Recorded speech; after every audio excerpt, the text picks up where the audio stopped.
Good evening. It is now 5 o'clock, May the 6th. Time for our committee meeting of the Natchitoches Parish School Board. Please silence all of your phones so that we will not interrupt our decorum of our meeting. And as you already know, I am not Reba Phelps, Miss Reba Phelps, our president. Neither am I Mr. Russ Danzy, and I thank you all for entrusting me to conduct this meeting on today. I will ask that Ms. Revels will give us our roll call. Here. Here. Here. Here. Here.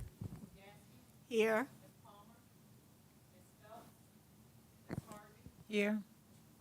Here. Here. Here. Thank you so very much. I will hand it over to our superintendent. Yes, sir. Thank you so much.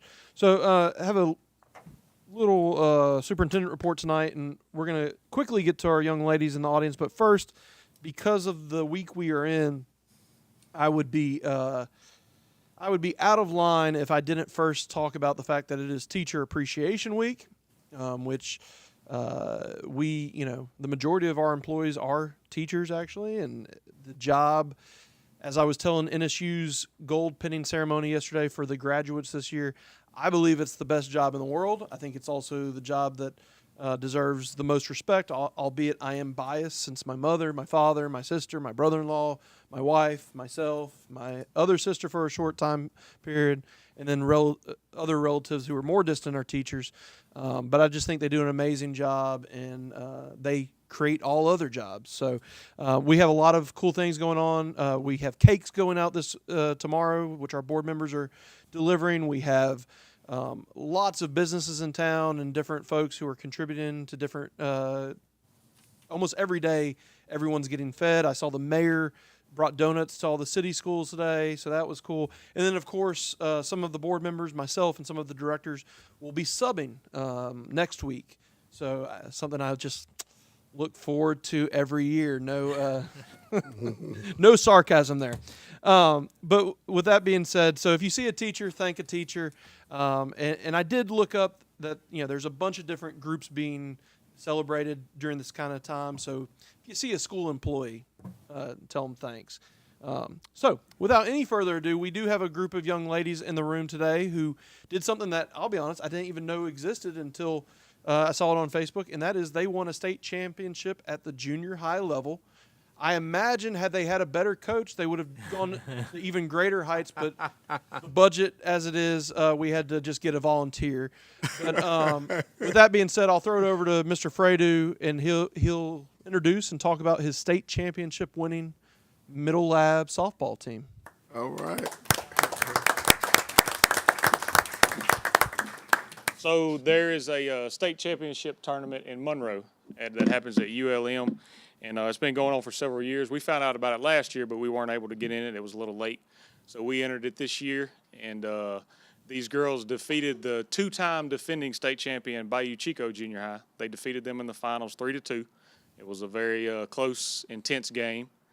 Our pitcher, Addie McGrath, struck out 12 batters in that game, and the team that we went up against, some of these girls know, some of them have a history. They've played them through travel ball and things like that, so it was fun. But for the season overall, I think it started out with we had almost 30 girls try out, close to 30, and I don't know the history of Labs tryouts, but I know the past couple of years that's a pretty high number. We ended up with 17 girls on the team, and for a junior high team, that at Lab, that's the numbers are small there, so that was a big team for us. We finished the season 20-5, 20 wins, 5 losses, and a lot of those wins were against some big schools: Benton, North DeSoto, Pineville, and if you compare that, those are feeder schools of 5A programs. Right. Not a lot of other middle schools meeting them there. Labs. North DeSoto just won a high school state championship. Right. And Pineville was number 1 in their class. So I think that says a lot about these girls. We wanted to challenge them this year and create that competitive schedule for them to prepare them for high school. And one thing that was impressive about it, and they don't quite probably realize, is once the season started, we didn't have much time to practice. You know, there's no softball field facility at Lab. You know, and same with some of our other schools. They don't have those facilities. NSU actually allowed us to use their field a few times for practice, so that was a big help. But once season started and got going, there wasn't a lot of practice time. So kudos to those girls for still making it happen through the year. Let me see, I got some numbers here for you. I don't know if they know this, but they outscored their opponents. They scored 230 runs on the year and only allowed 50. Wow. The most runs scored against them in a game was 5, and that was only by, I think, 2 teams. And the most they scored in the game was 21. So they did a lot. I mean, they did really well. And is Marla here too? So Coach Jessica McGrath back there, she helped me out, and Coach Marla Jones, she's not here tonight, but we actually had a softball banquet last night, and I told them there was probably no junior high softball coach that was harder on a team than I was on them. And Coach Jessica and Marla, they kept it at bay, you know. But this is a good group. They're good kids, talented kids. Their future is bright, and we appreciate y'all for, you know, investing the time into the junior high programs also. I know we've had some changes going on with that we're talking about for, you know, coming up, starting with football and some other things. So with these 5 different feeder schools, it's kind of logistics sometimes aren't the easiest, but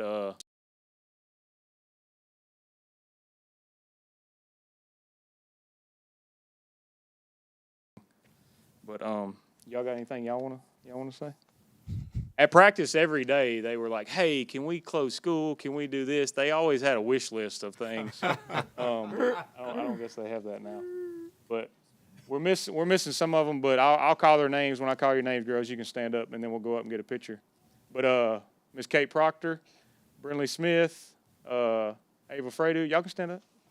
I'll come up in front of the. Yeah, come on, just come up to the front when I call your name. Ava Fredu, Kaylee Jones, Whitney Dunnigan, Nora McGrath, Natalie Fredu, Sophia Pleasant, Addie McGrath, Isabella Stevens, Charlie Rodriguez, and Sarah Beth Terrell.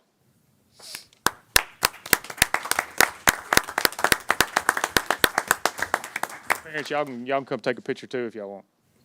Am I getting one? Yeah.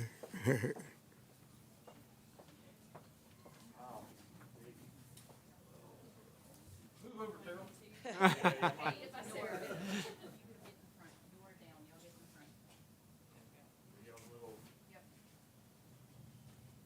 They know. We've taken many of pictures. They know. We've done this a few times.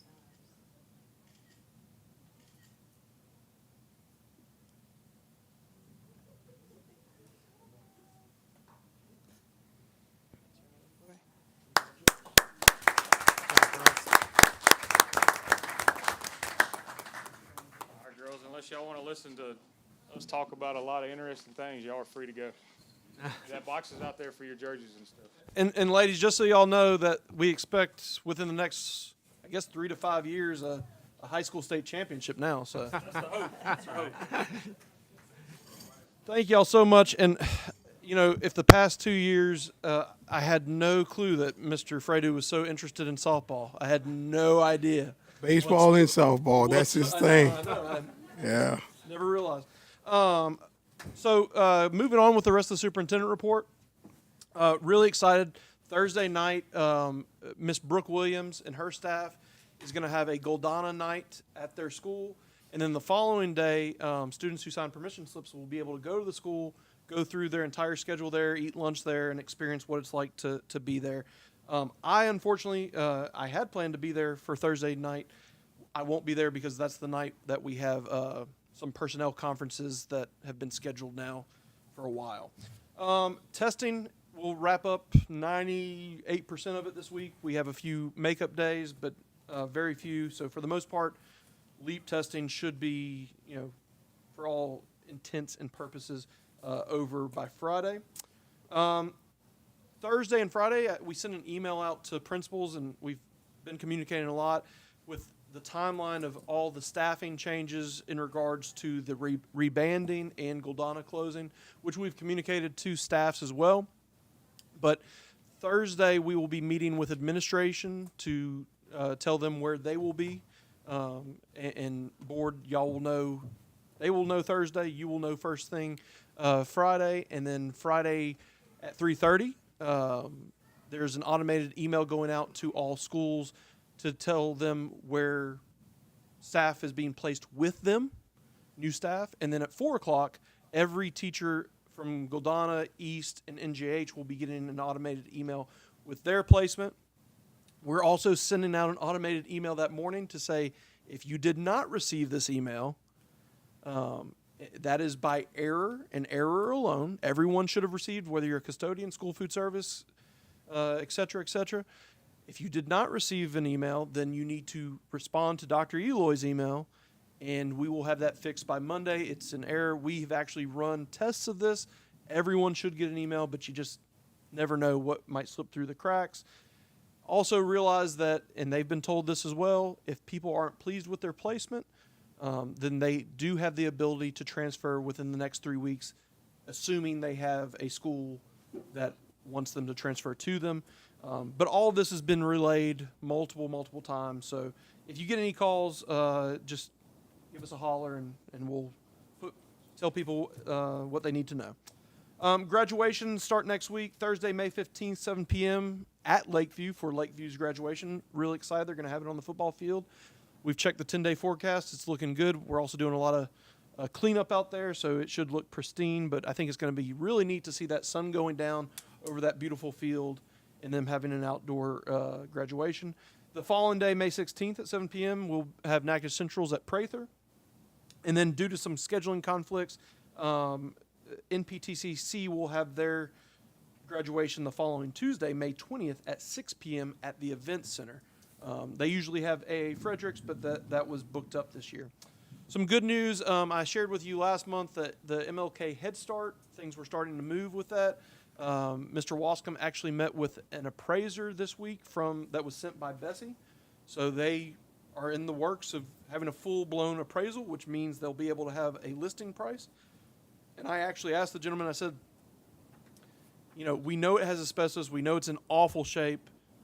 How do you arrive at a price? And he said, I've actually arrived at negative pricing before. So he's not saying it will be, but it could be anywhere from, a legitimate property price to $1 or whatever he comes up with. So he is taking its current state into full consideration.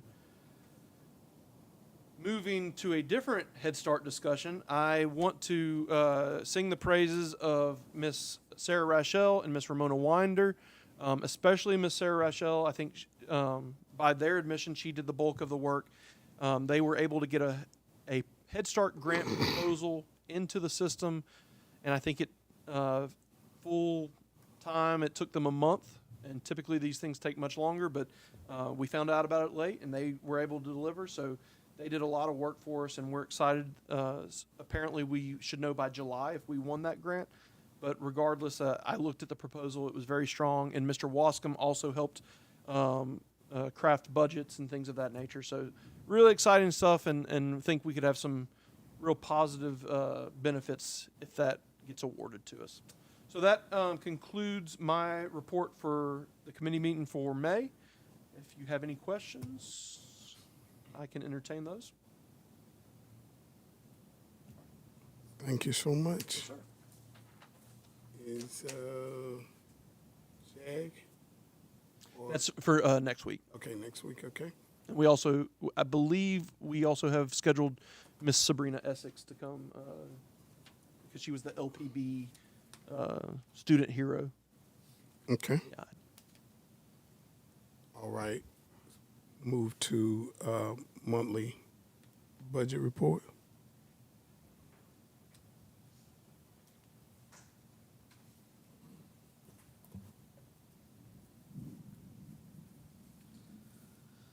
Well, good evening. Good evening.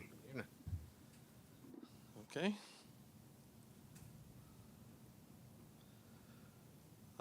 Looking at the budget here, the general fund is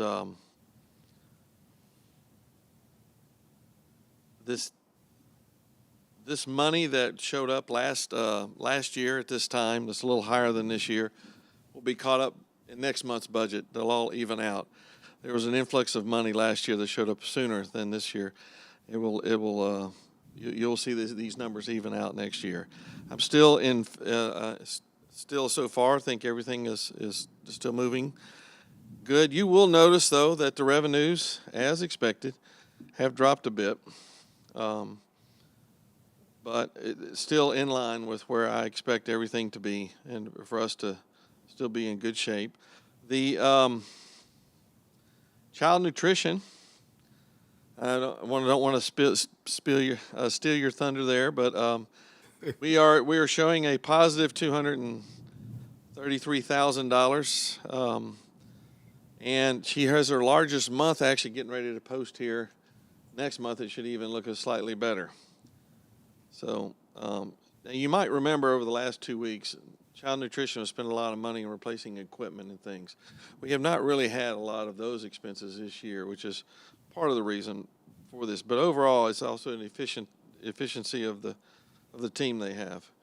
Title I spending is this year's $2 million. Revenues $2 million, and it's also the equal to spending $2,170,000, which is up over the same time last year. And ESSER funds, by the way, this block of that I prepare for you guys, ESSER 3, of course, went out in September. However, all the last-minute expenses and revenues reimbursements actually lasted all the way into January. We are now. These numbers will never change.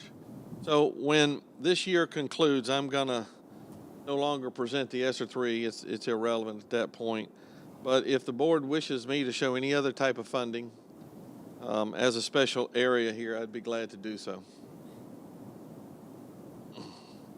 Are there any questions regarding the budget?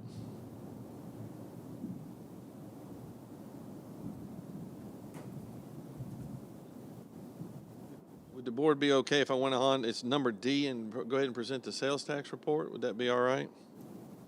Be all right. I have surprisingly good news. We had a increase. This is actually not the report. Yeah, because your increase should be much higher, right? Yeah. No, I'm sorry. The month of April is the one I was trying to report here. I'm sorry. By next meeting, I will have the correct one. Oh, we'll give you enough time that you can go and do it in a few minutes. No. And y'all know we had a 33% increase in sales tax. Tennessee Gas did a lot of improvements, and it created a tremendous amount of sales tax extra collection. If you look at it, you'll see the same evidence here back in 2022, where the sales tax went up $400,000 and then dove back down. This is apparently they have a rhythmic way of every so many years doing investments in their system, which also we do a lot of tax collections. I will also like to let y'all know, as one element of sales tax, and I'm going to be putting it in the budget. We've spoken at great length about the IP plant closure impacting property taxes. I was really unaware of how much it's going to impact sales taxes, and speaking to Laura Jeffcoat at the Tax Commission, the total collections yearly from that one source is $1,700,000 and some odd thousand. $937,000 of that is ours. And that's immediate impact. That starts immediately. So this month, I'm hoping by the end of the month, by the end of this year in June, that we'll hopefully be flat. Obviously, with the increase, which sadly, next week, if you wouldn't like, I can represent this, but it's showing at about a 5 or 6% increase for the year. And I'm expecting to be a little up, but I'm still budgeting it flat with no change. But overall, I feel like next year we will be budgeting down for sales tax collections. I just wanted to let y'all know that. That's new information I have not shared with the board because I just found out about it very recently. Okay? So there's two impacts. There's property tax, which we've spoken about. This is sales tax piece. Mr. Watson, Sir. not to get off topic, but just so everyone's aware on the live stream, if we do lose power, it's because of the weather. So Oh, yeah. we might have that happen relatively soon. Thank you so much. All right. Thank y'all very much. Mr. Ron Shirley.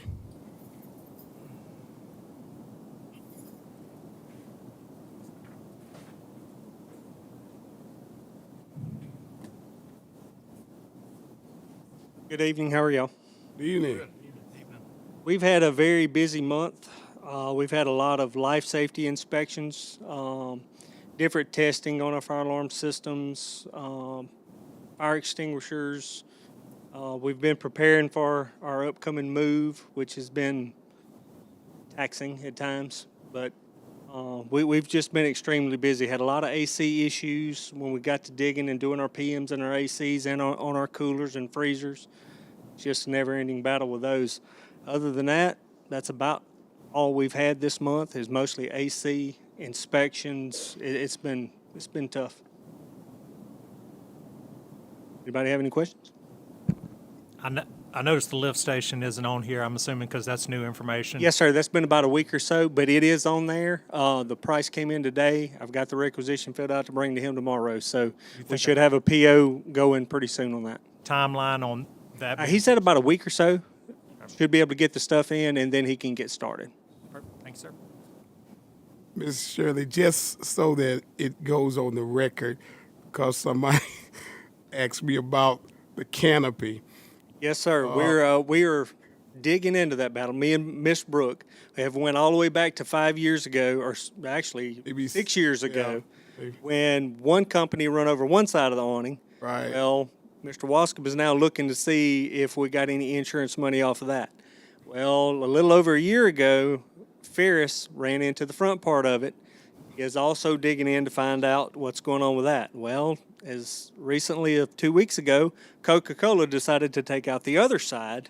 So now we're digging into that. So we have had 3 companies tear down the whole awning in the last few years. So Oh, we are working on it to trying to find out, which Coca-Cola has already made good on theirs. They've already sent their adjuster, and they've actually already cut us a check in 2 weeks.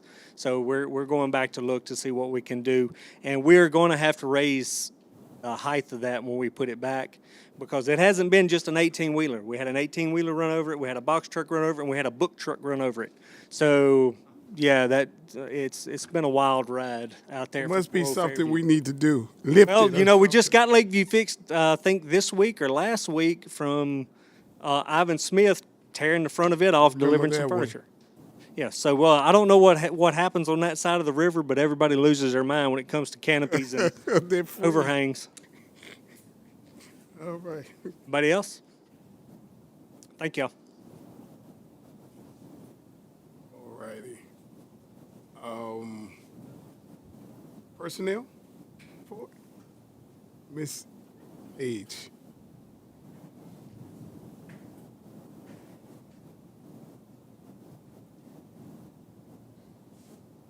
Good evening. Good evening. The only thing I'd like to say is to remind you of our Employees of the Year reception to be held at 4:15 over in the Technology Building next week, and to meet with us if you can for our retirement luncheon on the 20th, same building, Technology Building. We will be celebrating over 500 years of service. Thank you. 20th.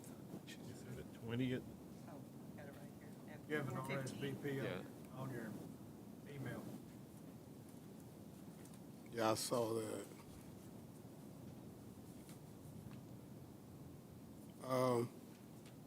Transportation, I don't think Miss, Mr. Batiste. yes.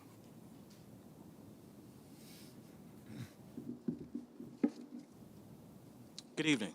Evening.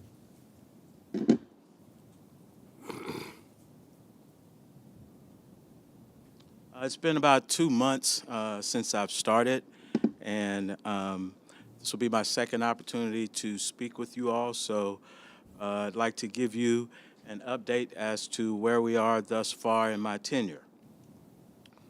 As we are currently, we've got 8 open routes throughout the parish. There have been 3 of them that have opened since my arrival. Now, having said that, 100% of all of our routes are covered every day. So although we may have some routes that don't have a driver necessarily assigned to it, every student in those areas are still getting picked up. The report says that we have 3 drivers currently in training. Well, we did. 2 of them got better opportunities, so we currently have 1 person in training now. But we've got people in the pipeline that we anticipate that will be coming through over the summer. My goal is to fill the gap and have 100% of all the routes filled before we begin the fall. So how are we going to do that? Since I've been here, we've had 2 job fairs that we've been a part of. We're doing ongoing recruiting through local outreach, so that's more of a word-of-mouth thing. And we've got online platforms through Indeed and the like. Most of the people that we've received thus far have been mostly through the online platforms. Our focus will be on hiring, training, and retaining qualified drivers. We currently also have a sign-on bonus that we're offering to outside candidates. We're also offering a referral bonus to our internal employees to see if they can help us find employees. We also like to recognize our team. I think this will be my second district where I'm over student transportation, and I would like to say that since I've been here, I've recognized our drivers are some of the best. They're very conscientious, and they really care about our students. And part of what we've done is we just celebrated National School Bus Driver Appreciation Day. We had a dinner over at the terminal. It was covered by the Parish Journal. I'm not sure if any of you all got a chance to see that. But part of the impetus for that is so that we can continue to build morale and just show the appreciation that we have for our drivers. I think I stated in that is that our bus operators are the very first people and the last people that our students see. And it's very, very important that they're both recognized for what they do and just continue to support our students. Our commitment to the parish. We're going to continue to promote safety through training and enforcement. Part of my responsibility is to enforce the rules and regulations. So we also intend to drive efficiency across all of our routes and our operations. I intend to do a lot of that as we go through the summer, preparing for our new school year. I intend to take a hard look at every route just to make sure that it is optimized for the best use for our students. And again, our goal is to deliver world-class student transportation. I think we have the people to do it, and that is our stated goal. We also want to play a more active role in our community, and part of that is going to be through some public awareness campaigns. The first one that you all will see is I'm going to be coming out with something for our bus stop arms. We've seen a rash of people running past our bus stop arms, and I'm going to elicit help with our local police force and sheriff department to help us with that. There'll be more to come on that. And again, we appreciate your support, and together we can ensure safe, reliable, and student-centered transportation services. Are there any questions? On the routes, is there I guess 2 questions. If a driver has to double up a route, is there a limit? Do they triple up, and how are they paid for that extrally? Just by the extra hours they work, or? They are paid an extra route. Okay. A lot is dependent upon capacity. Right. So, if they've got the ability for seats, that would dictate how many subs that they could actually do. But we don't want to do that many just to not have an extended ride. Right. Okay. Any other questions? Let me ask in regards to the doubling of the routes because of the shortage of drivers. Yes, ma'am. Is it causing an issue? Because I received some information about bus overcrowding, will that possibly be resolved for the next school year? Yes, ma'am. And if you've got any information with respect to overcrowding, I'd certainly be interested in it. Okay, thank you. Yes, sir. How many routes do we actually have at this There's 80 particular total time? routes. 80? Yes. Okay, okay. And we as the district, we're working to get them, them being Echo, the student rosters at an earlier time this summer, which I believe, based on master scheduling, we're going to be able to do. So that way, especially with the change in the banding and the closure of Goldana, we can get routes out to parents earlier in the summer than typically we have in the past. And to that point, I've got a meeting scheduled with the person that's heading up the summer school on Thursday to talk about just that. With the Goldana closure and those routes, there's obviously going to be a lot different, a lot longer route. None of that's been looked at yet? So I think we reached out to, this actually predates Mr. Baptiste. We reached out to Mr. Kruger right when y'all, actually a little bit before y'all voted, just to say, y'all need to start, if in fact the board does vote this way, y'all need to be prepared. Very early on, they weren't able to give a lot of information because they really need to look at what this means. Because, for instance, you could have 100% of Goldana students who are currently at Goldana move to Fairview and Lakeview, or you could have 50%. So some of that's going to be dictated by that. It was my understanding that the city routes virtually stay the same. You may have a reduction in time just because it's one less stop, and you think about a stop being a school that could take anywhere between 5 and 10 minutes to load those kids up. But we're not necessarily banking on that being the case because there will also be other issues that are presented by there being less schools.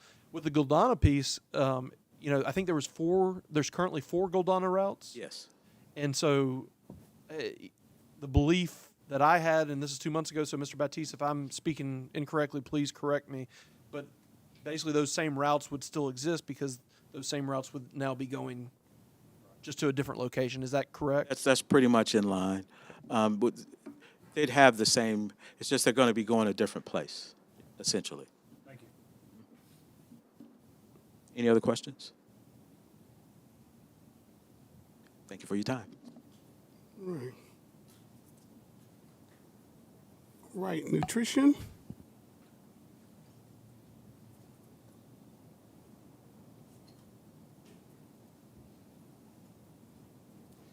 Good evening, everybody. As you'll notice on my report, you see March is the latest reporting, and that is because our April paperwork is due tomorrow. So these are the most recent numbers that I have. You can see that March was a very good month for us. Of course, we were here for 20 days, and that makes a big difference. And as Mr. Wascom shared, we are happy to report we have a very healthy bottom line right now.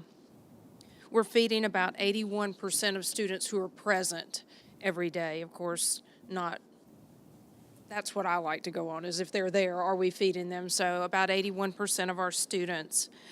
I have some really good news to share with everyone tonight.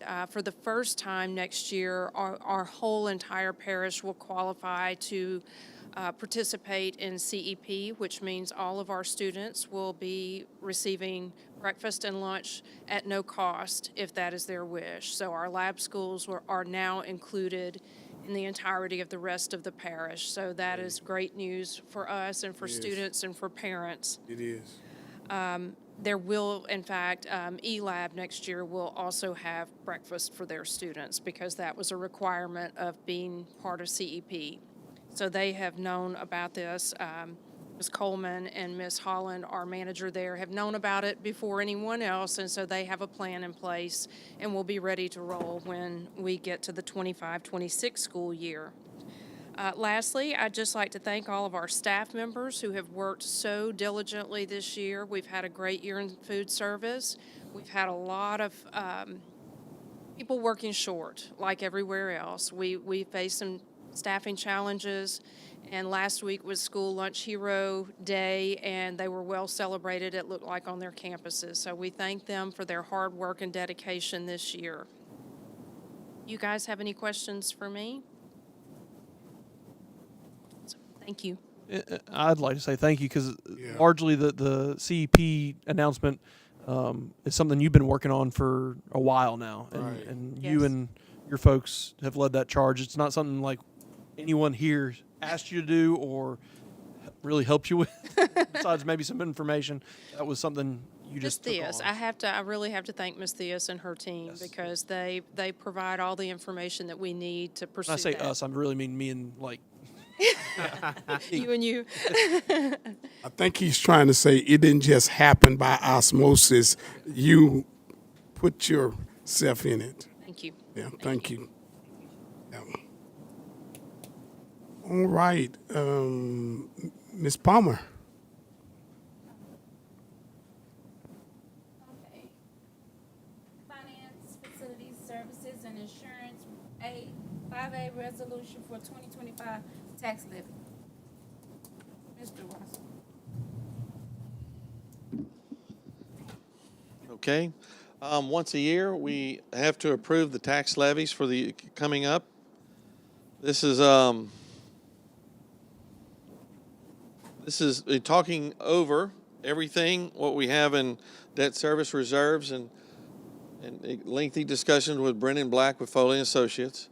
I would like to recommend these be our tax millage levy for the year 2025.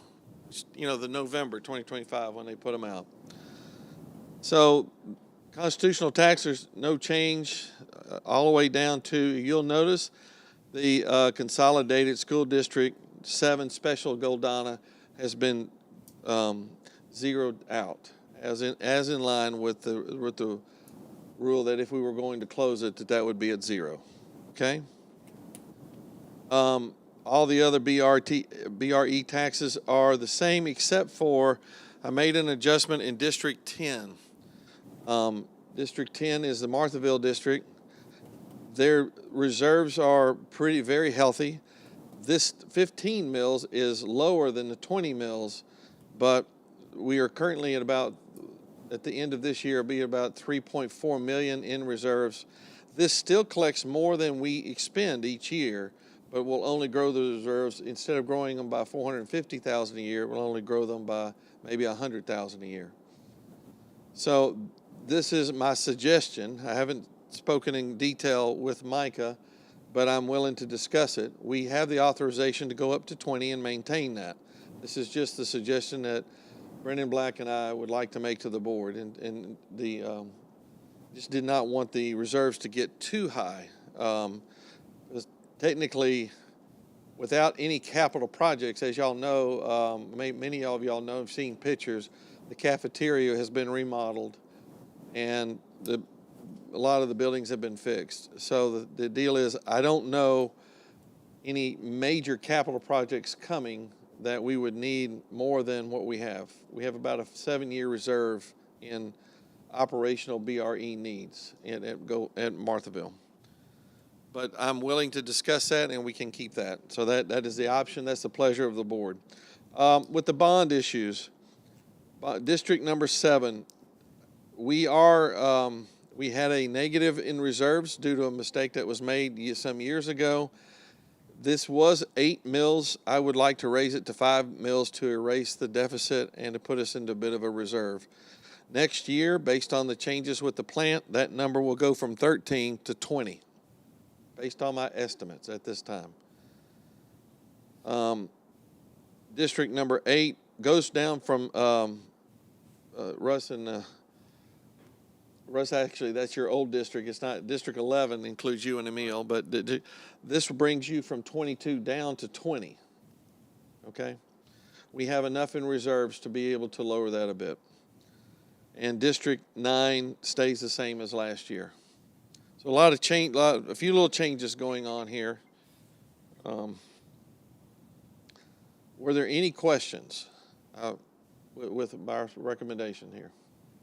Well, definitely would think we could schedule a meeting this week just to just to hash all of it out, right? Okay. For consideration before. So, I mean, I'm making some changes with District 7 and District 10, and once again, we can go back to whatever, and to talk it out. On the District 7 bond, so I'm just for clarity, some questions. So, I mean, we're required by law to cover the bond debt. The rule of thumb is that we are required to raise enough funds based on the taxable base, which is now being lowered due to the plant closure, to raise enough money to service the debt. Right. And It was currently at 8, right. which gave us enough to service the debt and put us in and catch up a little bit in our arrears. But this will actually, 13 will actually probably put us at dead even in arrear, with all of our in arrears number caught up to 0. Lee, based on our conversation, the main issue is raising to 13 because your tax base got reduced by, what, 60%? Yeah. 62%. Is that 13 gonna be enough? It takes effect not this year though. It takes effect next year. This year's the last year with IP, but And then, so technically with the 10 special Goldana going away and raising this 5. correct. You're going down 10 and you're going up 5, so your net difference is 5 down, 5 The mils down. taxpayers would see a reduction for 1 That's year. correct. District 7 And we see a reevaluate. reduction in 5 mils with this plan. Right. Correct. Thank you. District 8 will see a 2 mil reduction. How many, on the District 7 bond, do we know how many year bond that was? It was a 2017 bond, so I would say it'd probably be 2036. Okay. 2018. I'm sorry. Provençal was 2017. It was 2018. So I would just encourage those meetings to happen this week. So if there does need to be amendments to this, we can get it amended by Brennan, so we can have something for y'all to vote. I want y'all to understand that we need to make changes. Then we go by the state bond agency to make sure they're cool with the changes, and then Brennan Black. That's what Brennan does for us. As far as the District 7, I mean, I understand it. I mean, I get why. And I mean, me and Mr. Harris, we've looked at it. We've talked about it some. I mean, we understand it, and we get it.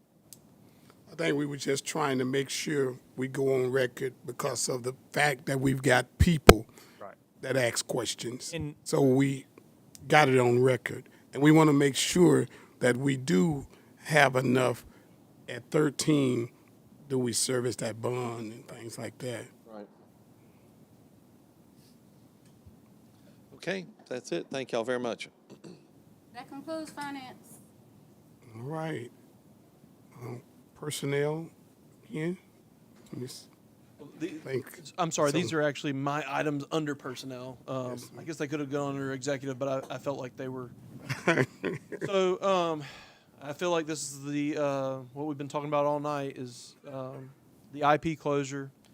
Obviously affected District 7 substantially, but does affect the entire district. We've, in property taxes around $2.6 million. Now, some of that's bond or debt service, rather, and some of that's BRE. Some of that is also general fund. I believe, Lee, it's around $700,000 in general fund, or 653. He remembers it exactly. 653,000 in property tax, and then he mentioned to you today that in sales tax we're looking at somewhere in the $900,000 range. So really, in general fund, you're being impacted $1.5 million. And some of that, is still going to be, we're still yet to be seen, especially with the indirect effect or impact. So when you close schools, and we have now closed 2 schools, East and Goldana, in order to realize the cost benefits of closing a school, you have to enact a RIF. And our RIF policy is in our board documents. It's in policy 712. And I want to tell you what you do is there's 2 things with a RIF. There is a declaration, which is basically our motion, and then there's the rules governing the RIF. The rules governing the RIF are completely based on the law and our own policy. I can tell you this policy has been gone through by John Geis, not anyone else in the law firm, John Geis and I have been on the phone going through this policy, making sure it aligns with the law and making sure it aligns with our policy, and then making sure it's also just, I think as fair as possible with the circumstances. So the good thing after talking with John is the majority of our RIF is going to be taken care of with attrition, retirements, etc. I've looked at, so far, we've already enacted around 30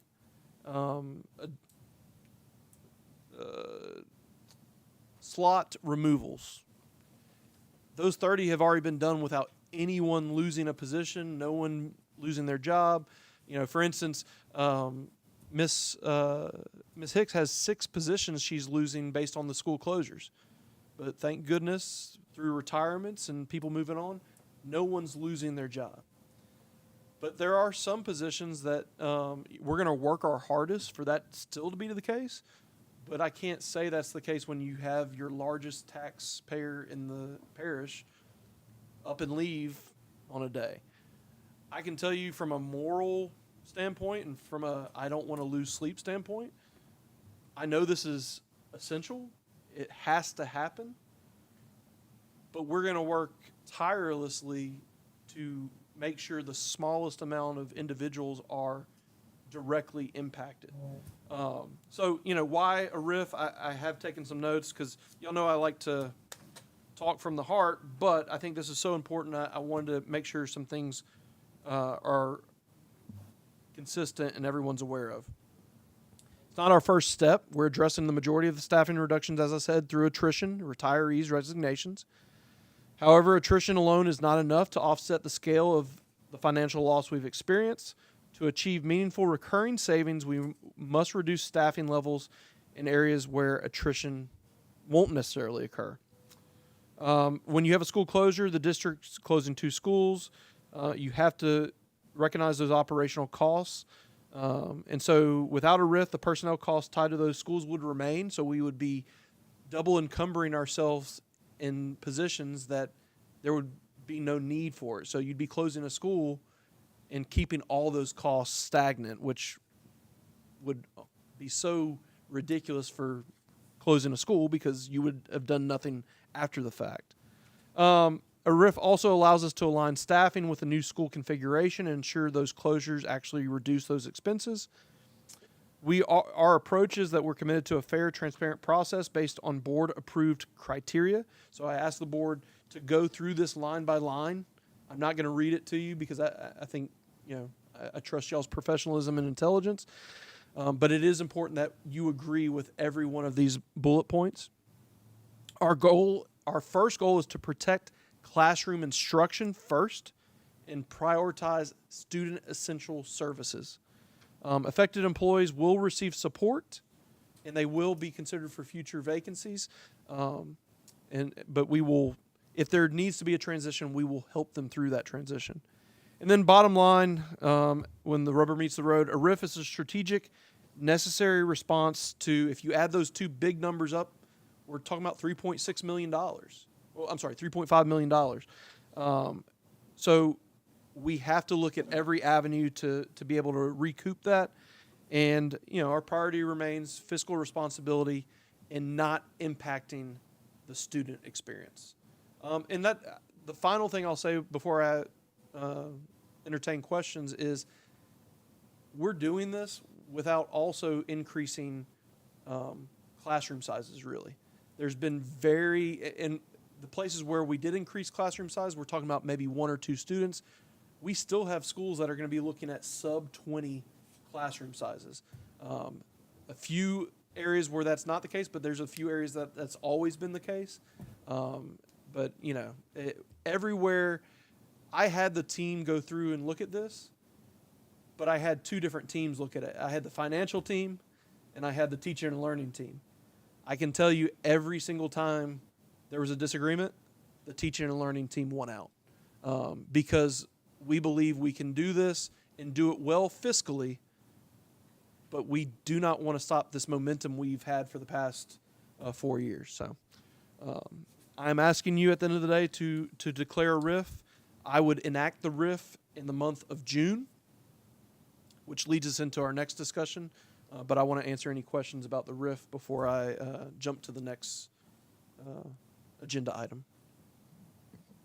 Department going to be mostly affected. Can you state? So in terms of positions, it would be across the district. You know, I think we have 23 teaching positions, but in terms of impact, that's spread out across 14 schools, and the largest amount of that impact was Goldana teachers who, again, they're not losing their positions. They're just being relocated, but we're absorbing those positions. So I would say teaching and learning, but in terms of impact, no one's losing their job, so that impact is shared, and it's not impacting anyone individually except for they may be teaching at a different school. Okay. That was the Yes, ma'am. main concern, not losing any teacher positions. And I do understand reduction because of the closure of the 2 schools. Yes, ma'am. And we've had staffings with principals, and I'll be very honest with you, none of those, even from the principal perspective, they may not have agreed completely, but they were negotiations. They weren't like, hey, this is completely what's happening. In fact, I came back with one school and said, you know, you're right, I'm giving this back to you. So it was not nearly as painful as I think many of them expected. And we took a really thoughtful process with them to help them understand, okay, you may be losing these positions, but this is how you can continue your work without it messing everything up. So a lot of this was done hand in hand with master schedule support as well. You said affected personnel would receive support, and in what kind of way? What type of? So first, by the policy, we have to give them a letter of notice. So that's number one. This isn't going to come out of nowhere. But then, you know, I'll give you an example, and this may not come to fruition, but just yesterday we were having a conversation about, okay, this position may be RIF'd, but if we get the Head Start grant, that's going to open up federally funded supported positions where someone could potentially lose their position. And I'm throwing out a position. Please, no one take this as true. This is just an example. If a nurse lost their position, but then there's a nursing position in Head Start, we would look to try to help them in that regard to transition that. In some positions, you know, if you're and I'll use school food service since we know we're not losing anyone there. If we had to RIF a school food service person, but we had an opening in custodial department, those are things that we're going to look for all those types of alternatives if they are applicable. Now, there's going to be some that we may offer them something, but because of the salary, it may not be tenable, or because of their career path, it may not be an option. But we're going to do that, and then, you know, I've talked even to the chamber and said, okay, well, you know, this is going to happen, but just like they did in a similar fashion with IP, where they tried to support those folks through that, it would be a much smaller version but I never want to say like, oh, you know, we're only going to lose this many people, because what that implies is that isn't blowing up their world. Not important. Yeah. So I mean, we're going to do everything we can, but there will possibly come a point where we can only offer so much support. And to be honest, the support we give may not be to the level that they even necessarily will appreciate it or see it as helpful. Any other questions, comments? One or two. I know that it has to occur. I'm concerned because we've had some questions in regards to teacher support in classrooms because of the teachers' daily obligations, and there's a need for them to have assistance. I know some automatically have assistance, but I'm talking about like in junior high level, maybe high school level, where they don't have the support person unless it's a special need. So we've actually, at the same time we're doing this, we're trying to imagine some of the roles of some of the people in the building. Because I think the main thing that, correct me if I'm wrong, that you're talking about would really be a lot of times the behavior of students in monitoring or addressing that. We'd like to actually have a board retreat with y'all this month where we talk about some of the things we're wanting to do in terms of interventions for behavior in order to, we have some students, and I'll just be very transparent with you, we have some students who are coming to school as pre-K and kindergarten who have behaviors that many of us who've been in this profession for decades, some of this is brand new to us, or at least the level at which it's coming. And so some of these teachers who are coming to y'all and saying like, hey, some of these behaviors are new, that they're not fabricating that, it's legitimate. And so what we're looking at is not necessarily having someone extra in the classroom, but being able to remove these children for a time period from those classrooms and then intervene so that the behaviors, not in a punitive like, hey, you're in trouble fashion, but in a fashion that's, we need to stop this behavior because it's going to, if you have this behavior now as a first grader, as a kindergartner, you're going to continue to have these behaviors for the next 10 years, and they're probably going to get worse, and they're going to cause trouble for all sorts of folks. At the same time, we're shifting to give Natchez Central a social worker. So there are some areas, that we're reducing staff, but we're also realigning some staff in some places where we see the need in some of the areas that I think you're talking about. Will we be able to fix everything? And, there's no way that I'm going to be able to give a para per teacher at the same time that we're reducing staff, but we are looking to utilize the staff we have in a more strategic way. Okay. So who would you send those kids to? So what we've done is we've gotten with, and I don't want to, it's a really super in-depth conversation, but what we did is we talked to Rapides Parish because they've done this, and we didn't talk to Terrebonne, but we took their document because they've been doing it for a while. And so I would love to get deeper into that in a setting where I can give you every detail, but it would be possibly a reimagining of some of what's going on at the alternative school. But all this is very much in discussions. We'd like to be able in 2 weeks, 2 or 3 weeks, give y'all a really full plan of what this looks like. Address them when they're younger.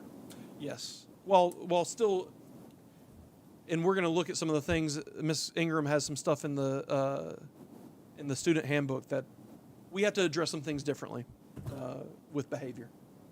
Because I think that we, have had situations whereby students that are getting services through IEP, but there has been situations that have occurred whereby a particular student needs to have a person with them all day because of the type of behavior that is being exhibited by that student. So we certainly don't need a shortage with those particular individuals that can assist. We need to make sure that we have the psychologists, psychiatrists, social workers, counselors, whoever it may be, that can So the good news is reduce this behavior. we've been talking about having more behavioral staff. That should be a number one priority. Yes, ma'am. I think y'all are going to, and I know I'm like kind of teasing this, but I think y'all are going to be very pleased with the presentation we have for y'all because it addresses a lot of what y'all are talking about. And that's at the retreat. That I'd hope to schedule, yes, sir. Yeah, okay. Any other questions or comments? All right, you want to go to the other? So, in a desire to both save the district money, but then also, reduce the number of RIFs. We're looking at somewhere, in that 40, close to 50 range of positions district-wide that need to be RIFed in order to address the shortfalls that we have. Now, I already told you, I think we're at 33 without anyone being impacted. But there isn't, there's an issue at central office. Central office, I think y'all have expressed to me, and I am not in disagreement, that when you do something like a RIF, all departments need to share in that. And, we have a great team at central office, but we all know what people always believe about central offices. I don't know a central office in the state where board members and community members don't feel like it could be reduced in size. And I'm saying this in a sensitive manner because I'm surrounded by central office personnel in here. While I don't agree that we are necessarily overstaffed, I do agree with the sentiment that in this time period, if we are asking this of schools, we have to ask it of district personnel. The difference in district personnel and school personnel, though, is that we don't have as much attrition at the central office area. A retirement at central office is usually kind of like that's, an every couple of year thing, and it's one or two people. At the same time, that we don't have that attrition, we also can recognize more savings from central office staff being reduced, and we can also, at the same time, I lost my train of thought. I'm sorry. Let me stick to my talking points, and I'm going to hit it here in a second. So what we're talking about here is a retirement incentive package. And before I get started, I was sent earlier in the week, someone said, hey, there's a constitutional amendment that says this is illegal. And there is a constitutional amendment that states that severance pay for public employees is not okay. But there are several AG opinions, which I sent the board today, one of which was really recent from LSU, that allows for retirement incentives, because what it does is it says, yeah, you're giving this incentive to an employee, but overall the incentive is only to recognize savings for the public entity and thus save the taxpayer dollar and be a better steward of it. So purpose and context of a retirement incentive, it's strategic, not symbolic. This retirement incentive is not about rewarding employees, although some people may perceive it as that.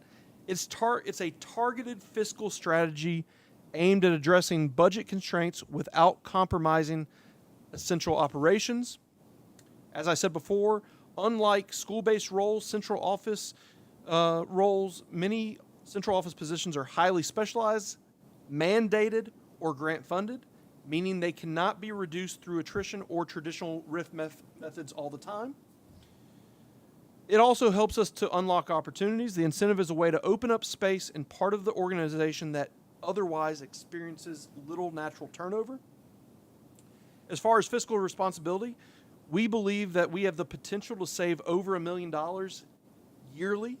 Based on current salary structures and possible restructuring or attrition outcomes, we estimate close to $1 million in potential savings through these central office reductions.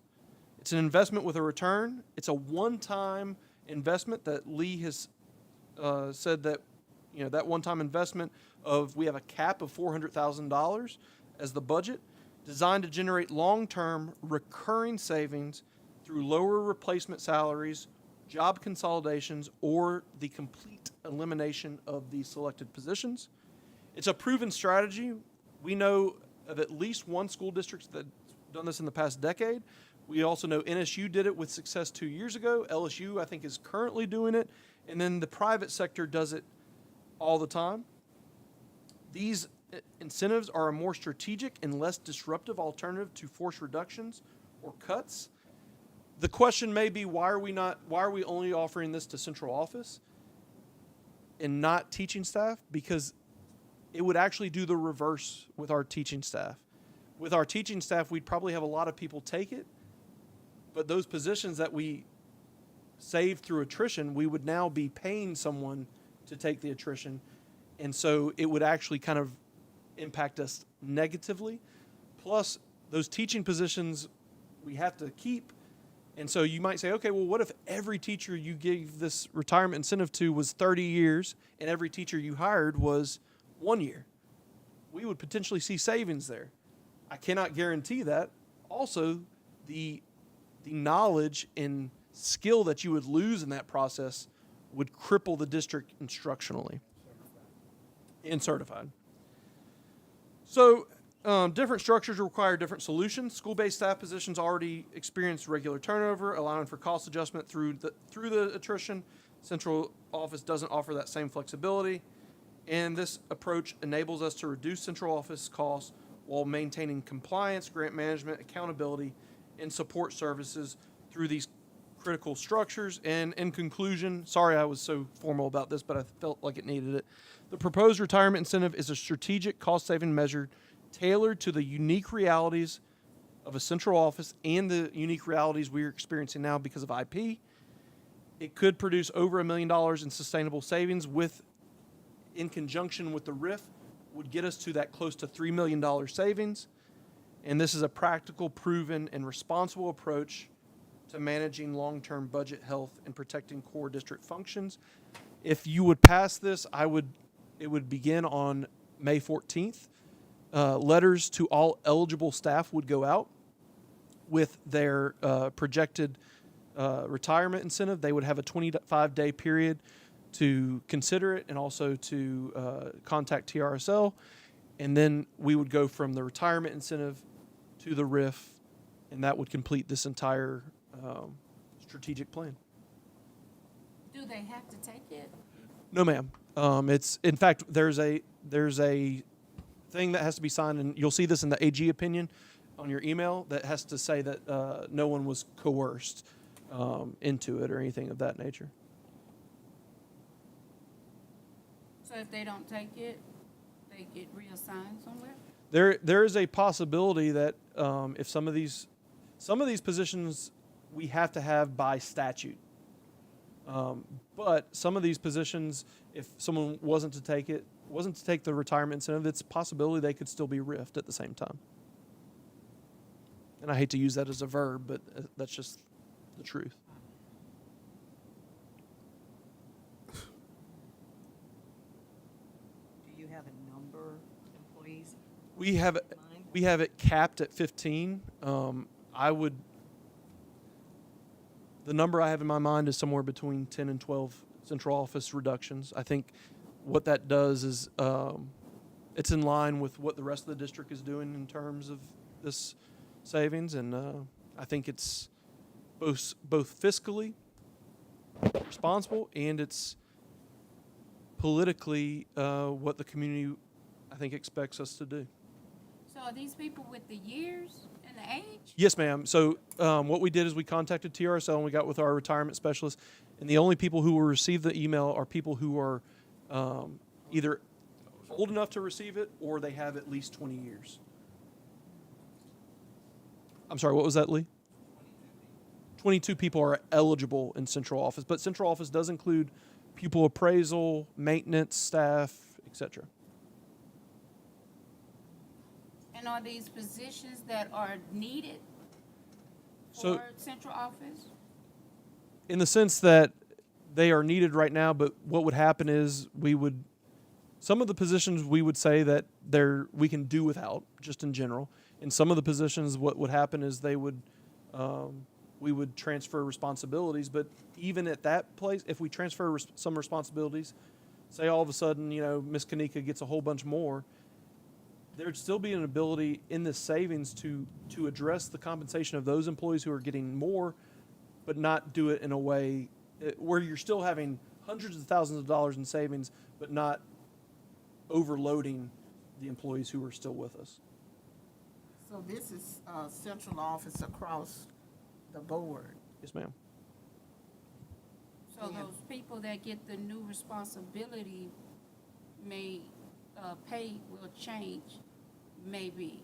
We would look at being, yes, ma'am. We would look at being equitable to, if someone's job description changes significantly, some of that may be addressed just by the salary schedule. But then there's also a discussion of just what's fair. If we're putting, 5 more very important functions under their job description, I hope the board would understand that yes, we saved $900,000, but we may need to compensate these people fairly so they don't leave us because they're being overworked at this point. That was the next question. Yes, ma'am. No, I think that's only fair and only right, and makes fiscal sense as well. How did y'all come up with the 50%? So what we did is we looked at other folks who had done this, and that's what they had done, and we looked at the potential savings versus the potential cost, and I believe the potential cost. We've done some run-throughs of this. We think it's going to be under 400,000. We think it's going to be more in the low 300 range. And when you look at that and say, okay, 300 some odd $1,000, but annual savings of somewhere between $700,000 and $1 million, depending on the number of people, we felt comfortable with that number. We also felt like, based on conversations with other folks who had done this, that was the number that would actually attract people. Whereas some lower figures that some folks had done, they said it just didn't garner the attention. And there's a cap. And there is a cap, yeah. Because really, to me, 50% of my salary to leave, and I, still want to work a few more years or whatever, that's not really enticing me to take it. So one of the things that is also going in this letter is we have people who would retire, they would get that amount of money, which, we're open to. I actually thought you were going to go the opposite direction, Mr. Matoir, and say less. But we're open to that discussion, and I don't have a problem with it. Lee may.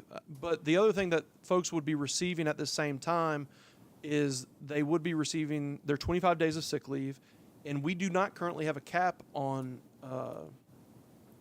annual leave, which all of our central office staff has annual leave. So some of these numbers will be, it's not part of the incentive, but it will be bolstered by that. But a discussion of raising the incentive, you're not gonna hear anything from me. I mean, I don't think that's a bad idea. Do we know what that? What with the employees that's in drop, and how if they got another year or 2 years in drop, how is that going to affect them if they?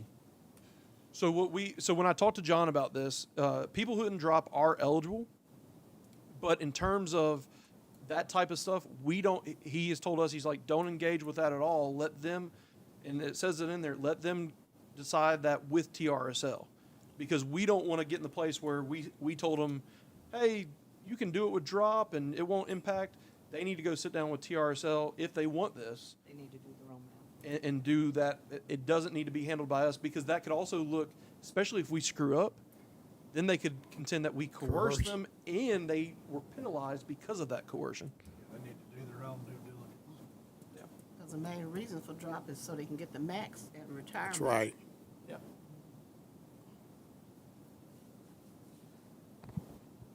But you never know. People will look at a calendar and say, you know what? Today's the day I'm going to retire. And it happens. So I did talk to NSU about this, and they did the 50%, and they will tell you that in some ways they were very happy with it, and then in some ways they felt like it could have been much stronger, and that's just kind of anecdotal from them.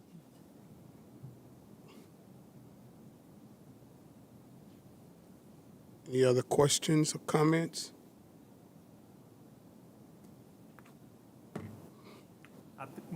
I think it's important to remember that anytime we're having a discussion around RIF or resignation, that these are very difficult discussions that come with a lot of questions, but that it's the financial implications that have forced us to have these discussions right now, right? There's not any other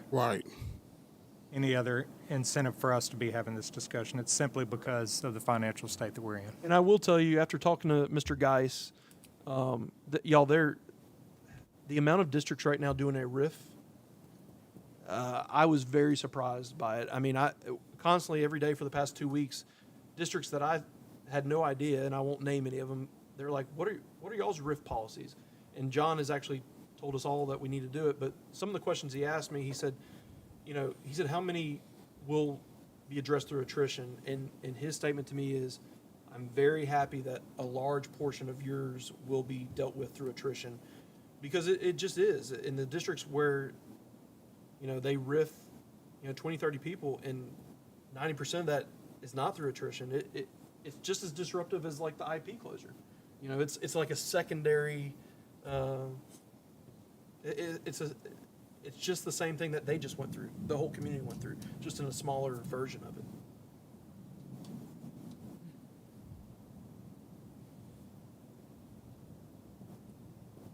Right? Mr. Russ? Item 7A, discuss and consider renaming Natchitoches Parish Technical and Career Center, NPTCC, to Natchitoches Provisional Learning Center. Yes, sir. So I talked to Mr. Bobby Benjamin last week, actually maybe 2 weeks ago now, and I asked him a question. I said, Mr. Benjamin, we know the changes that are happening at NPTCC with it becoming a program and becoming more behavioral and things of that nature. And before I could really even finish, he said, yeah, the name doesn't really fit. I said, okay, that's the way I feel too. I said, but I don't want this to come from me and me dictate a name to you. I would like you to talk to your staff and y'all develop this. So this is from a conversation with Mr. Benjamin, and he elicited feedback from his staff, and they arrived at, they didn't want any word that sounded like alternative, because although we try not to make that bad, alternative typically isn't, it just makes people think a certain thing. So he, this is his suggestion and his staff's suggestion. What does the word provisional? Temporary. Temporary and not long-standing. And that's what they want this to be, a place that students go and then they're able to go back to traditional learning. I saw one school called the Grace Center, I think it is, for their alternative school. Yeah, I believe that's Grace House in DeSoto. Grace House.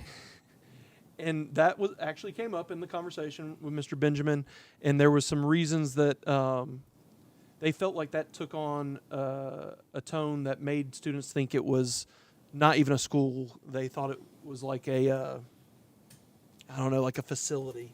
Yeah. So that was discussed, and nothing against their name in DeSoto Parish. I'm sure they like it, but his staff didn't feel the same way. Any other questions? Item 7B, discuss and consider changes to the NPSB Student Code of Conduct District Handbook. And that's Miss Ingram. Miss Ingram. She's over there.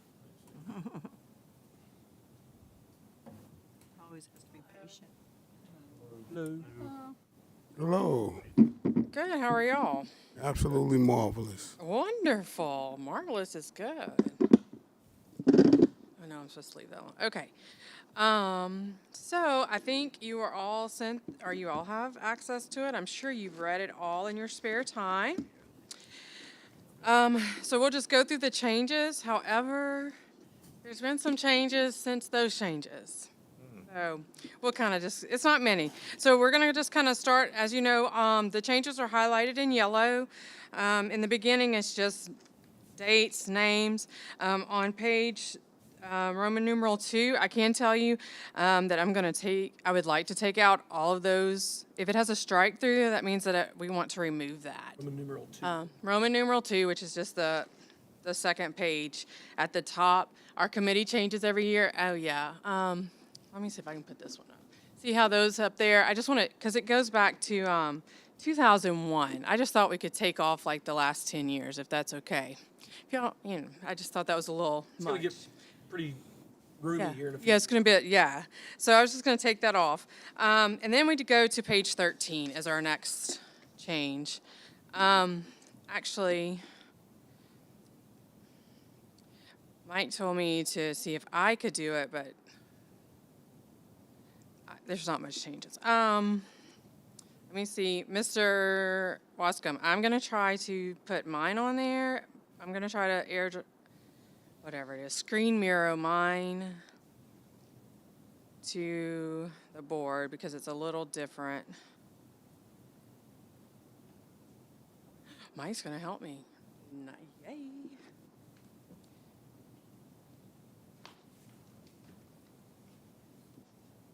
disconnect yours. Oh, there it goes.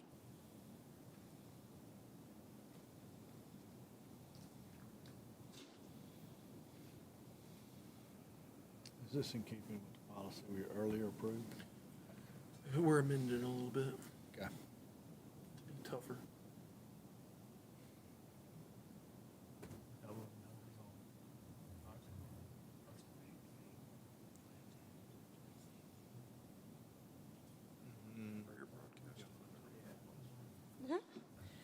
Thanks. Okay, so and then I have to figure out how to make, oh, look at me. Technology's not my favorite with all of this. It's just supposed to do it. Okay, so our biggest changes on page 13 that we changed since you guys received it. In discussing with principals and things, we would like to change our fight policy. We changed it pretty big last year, but in changing things, we would like to change it again. We want to change it to middle and high school and change that for grades 6 through 12 will receive these consequences. I have the numbers for you guys as well if you want to know the differences. Just in the way that it worked with our kids going to the alternative site for that 45 days and them coming back, it just didn't really work right. And so in discussing with the principals and stuff, for the first fight, they're going to receive 90 days, school days, automatic expulsion recommendation to the alternative site. And then with the possibility of a reentry review held at 45 days. So what I can tell you, and then for the second fight, it would be 180 school days. So that would be a whole semester. The second fight's a whole semester. The first fight is going to be the first. Ms. Ingram, can I say something about that? Yeah. Y'all, we just have to come to a point where, I don't know, 50 years ago, 60 years ago, fighting at school was kind of like a thing people did, and it was quick and easy, and everyone was friends afterwards. These fights we have today are of a different nature. And last year, I kind of melodramatically said we're going to have a war on truancy. We're going to have a war on fighting this year, which I know is kind of a weird thing to say. But one of my principals said it, and I think they said it in a way that really spoke to me. If you fight at Walmart, if you fight at Papa John's, if you fight at church, you're getting arrested. And I know these are kids, but if you fight at a school, we have all these reasons why. Let's baby them. And there is no reason your children, anyone's children, our teachers need to be subjected to this foolishness on a daily basis. And so I know this is harsh, and I know this is going to rub some people in the community the wrong way, but I'm going to send a letter out this summer to all parents, and we're going to do maybe a press conference again where we just say fighting in Natchitoches Parish schools is not going to be tolerated. It's just not. And it's not because we want to hurt kids. It's because some of these fights are getting to the point where if we don't draw a line, someone's going to get hurt, if not worse. And I don't want to be the superintendent that has to deal with something tragic like that. So I apologize, Ms. Ingram, but I just feel like y'all need to understand the context where this is coming from. We had a fight the other day at one of our schools, and I got video of it. Those kids need to go somewhere for a little while and think about what they did. It was ridiculous. Yeah, and that's in talking with the principals. The reasons we feel there are an uptick. Last year, I can tell you that because I ran the numbers just today for fights, they have increased drastically, even with our new policy in place. Overall, as of today's numbers, we've had 260 fights K-12. The bulk of them, with that being 99 of those, 202 of those are 6 through 12. And that's 174 students. Okay. So that's 6th through 12th grade. Last year, 6 through 12, we only had 140. We had 140. The things that we discussed were that school's a safe place. Our students are no longer using fists in the streets, and so they're afraid, unfortunately, we're using gun violence instead. And so if we come to school, then we can fight and we'd be safer because someone's there to break it up and that type of stuff. But we're not just having normal fist fights. We're having group fights, 5 and 6 people fighting. And so that is why we're looking at this change. The 90-day school day automatic expulsion recommendation is because it goes with 9 weeks. So 90 days is 2 9 weeks. And it fits better for them for two terms, as opposed to 45 was like 1 term. So if I got up for expulsion like in October, well, then I know that I'm going to finish out the semester at the alternative school, as opposed to I get to come back in like November, right? And so it kind of messes up, because when they are removed to the alternative site, they do different schooling as well on Edgenuity. And then we changed our elementary for grades 3 through 5 because of our new banding to do it the other way with 10-day schools, automatic long-term suspension, and then the 45 days and the 90 days. And so that's what we're looking at, as including also if they post a fight or video a fight, which we know happens all the time. However, we have included a checklist for them to determine how they'll get to go up for expulsion, or determine if it's a fight, because we know not all fights, some fights are just pushing back and forth. Well, that's not who we're talking about.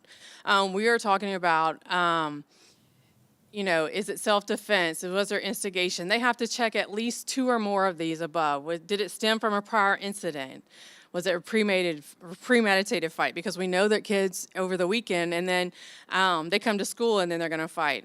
If you're not aware, we have a system over all of our technology that they talk about they're going to fight somebody. Well, I get those notifications, and then I send them to the principals and say, look, this could happen, this might happen, you might want to check into it. And so that's a premeditated fight. Was the incident reported? Did the students have the opportunity to walk away? Did the students stop when faculty, staff, or SROs attempted to break up the fight? We've had our SROs hit. We've had our teachers hit this year.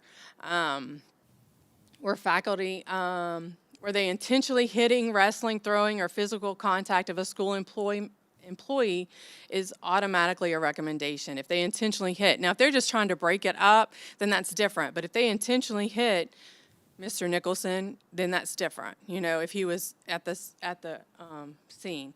Was it a group fight? Were multiple students attacking one student? And was any participant's actions excessive and/or caused bodily harm? And like I said, that's a checklist so that everyone has the same checklist to follow. We're not giving principals, different things to go by. There's no gray area. This is what you're going to follow. This is how we determine that. Any questions before I move on? Okay.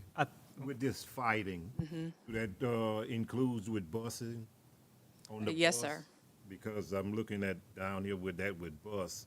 Because I know a lot of time they'll get on a fight in the bus, they turn it into the principal. Well, the principal don't want to put them out of school, so they go ahead and don't put them or send them back on the bus.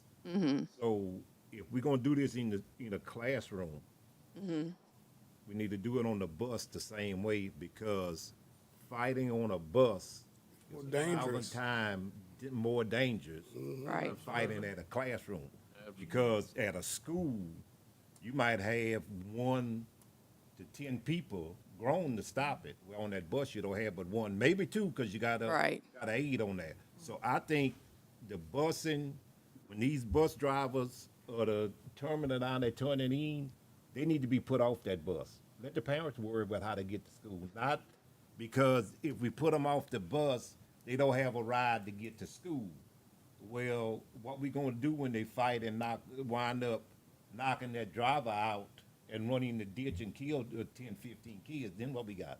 Right. I think the only Because I'm looking at with the bus thing, it don't specify how many days to get off if they're fighting on the bus or nothing. So I think some kind of way in there that should go with the bus.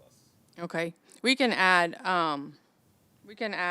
like where it include the bus as well, of like where it includes. I thought it did, but With that, I went down to with the bus. Right.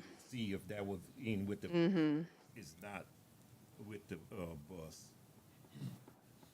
I have a question about some of the wording. Like, you go back up to the high school, the 6 to 12, and it says first fight, automatic expulsion, and yet then we go down to the checklist. It says if any 2 of these are checked, it's an automatic expulsion.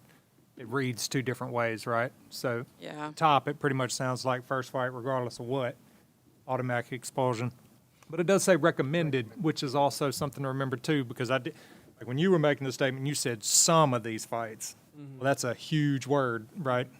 And obviously we have to take each one of these situations on a case-by-case basis. Yeah, I mean, ideally, I don't want any fighting. Sure. But as we've said, every time we've talked about this, not all fights are created equal. But when it's a group thing, and that's when it's just we can't allow it to continue. But yeah, I think that list of Helps. categories there is it's very helpful, and it's always a recommendation, right? They still have to go through an expulsion hearing before it actually takes place. And so if there are extenuating circumstances or whatever.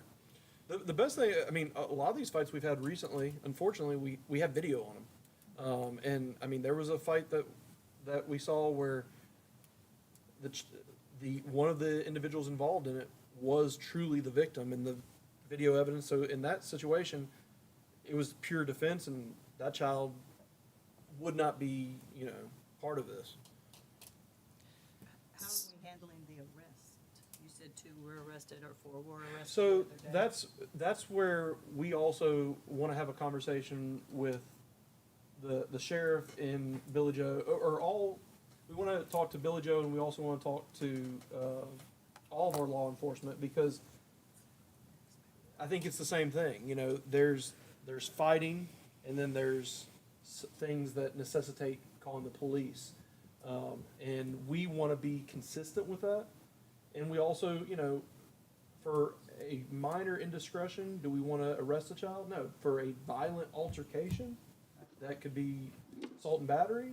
Yeah, we want to deal with that, but we really need guidance from law enforcement and from But that would the also DA. need to be included though, right? We need a policy for that, would we not? And it's in here. I just have to figure out which page it's on. There may be some amendments, because we have not been able, we haven't even at this point reached out to the DA. I've many moons ago, I had a discussion with the sheriff, but that was. There's a lot of stuff going on in the legislature too behind all this. Back So in the day, kids fought, yeah. they were arrested and they were taken off. Yeah, I mean, immediately. If you want to stop it, I mean. Well, and that's what we want to come out very hard, because y'all, I mean, just on the truancy thing, just saying we had a war on truancy and we contacted the DA. I mean, our numbers just because of that went amazing, and we feel like some of this, just based on putting it out there to the community, will be helpful just in that. But it needs some teeth with, like you're saying, with the DA and arrests and things of that nature. Ms. Ingram, first item, does it stem from a prior incident? Premeditated fights are automatic recommendations, so that would be a one-off instead of a 2 on the list?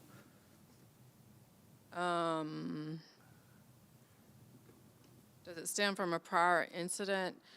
So would that prior incident only be at school, or would it be elsewhere, or After-school activity. could it be, could it be It could social be anywhere. media? Yeah, it could be anywhere. Yeah. I mean, if they I if mean, they I'm know just- about it ahead of I mean- time, then it's premeditated. Yeah. You just have to be aware of it. Yeah. because we're not always aware of what's happening on the Oh, neighborhood well, side. yeah, and it does spill out sometimes later, but I'm just, that first one says, For instance, they've come. Excuse me. For instance, like they've come to. The administration's been made aware of it. They've pulled the child in or the children in, and they've talked to them and said, "Look, you've got to cut it off, stop, whatever." Well, then the third block, then they have a fight. That's premeditated. They've tried to negate it. They've tried to do whatever, and they tried to fix the issue or take care of the issue, and then it didn't. They told Grant to settle down, and he just went after him anyway. That would be premeditated. I personally feel like recording and posting a fight should be a bigger, than that's as bad as you can get. People are looking at it like entertainment. Mm-hmm. I don't see one thing on this list, and for lack of a better term, pushing up a fight. Those people are just as guilty as the people starting the fight, because that filming anything is instigating. far as I'm concerned. You We know, can change it however you guys want to I mean, add or I take think you away. need to include that in your list because there are people that'll stand behind and push someone into another individual while it's a tense moment and then the fight starts because that person literally pushed them into the fight or did it verbally too. So Yeah, typically the instigators usually get suspended as well, but I mean, I can add that to, you want to add it to this list? I think it needs to be considered.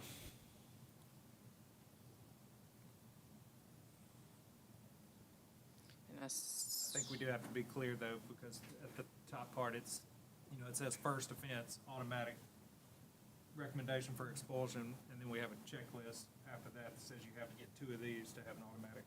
So somehow, to word that different, I don't know, but. Well, and as long as the superintendent and you or whoever's on this committee make sure that all of our principals understand exactly where this is, as opposed to people picking and choosing. Well, part of Department of Student Services is like updating them on all the policies, so we would go over it in detail with them as well at the beginning of school year, what that means and what it looks like. Since they're not supposed to be having access or using their phones anyway, I'm in agreement with Mr. Michael that we should look at that particular Well, they're breaking state law. situation too. When they use the phone and do the videos, they should have some consequence. Well, we do have a consequence right here. They get 10 school days automatic long-term suspension to the alternative school. So they get 10 days out if they record a fight or post a fight on social media, anything. But if you want to change that, we are welcome to that as well. If you want to put them up for a hearing as well, we can do that. They're part of it. I think they're involved indirectly. But right now, you're saying they do have a consequence. of They have 10 days. long-term suspension, but do y'all want long-term suspension or do you want expulsion recommendation? Well, maybe For recording, What's the history been with that? Has that been, They're right there in the middle of it with them. yeah, I mean, but so what, Principals would ask that you recommend expulsion on, that's what I'm saying. I mean, it's not changed, so, I mean, yeah, but it's gonna be so many people recording, like, the first time. so many students. Well, Like, there are going to be so many students recording, but I don't think expulsion for recording should be in the policy, maybe 10 days, but not expulsion. I think we should have is, because they're not supposed to have the phone at school anyway, so then you're breaking 2 policies, And state law. But they have them after, so if you want to discuss the phone policy, which is next, Oh, God. it's a great segue into the phone policy. Here 3 days. So I will continue was a working on long one. this and change that wording. Ms. Ingram, do you want them to email you directly if they have some specifics? Yeah, that would be great. If you could email me directly, it's J. Ingram. Praise the Or you can email me and I'll forward it to you. Yeah, that would be great because if you want something changed or brought up, yeah, okay. we're trying to get this completely finished. So come next week, that's gonna look a little different. It's a living document, so we can change it as we need to. Know that I have to have it to the printer for the lower grades, the 1st of June. Ms. Ingram, question, Love it. expulsion, Yes, sir. suggestion expulsion, whatever. Could that prohibit them from participating in any extracurricular activities? Correct, Such as sports and all? correct. If you're expelled. That's what I thought. Even if you're short-term, you're not allowed to go to your sending school for any extracurricular activities or events. And I think that needs to be emphasized for everyone to remember. I think some of them forget. If you That's fight exactly right. Yeah. and if you fight and homecoming's coming up, you cannot participate in homecoming. And you're sent to the alternative site, then you are not allowed to go back for homecoming. Or like the ones that if they fought last week and they're a senior, then they can't march in graduation. Yes. If they're If the expulsion hearing. If the expulsion, yes, yeah. So in the past, how has it been handled if someone gets jumped on and they fight back? Are That's, they expelled? it depends on, that's considered self-defense unless when the time for them to come and break it up, then they become the aggressor.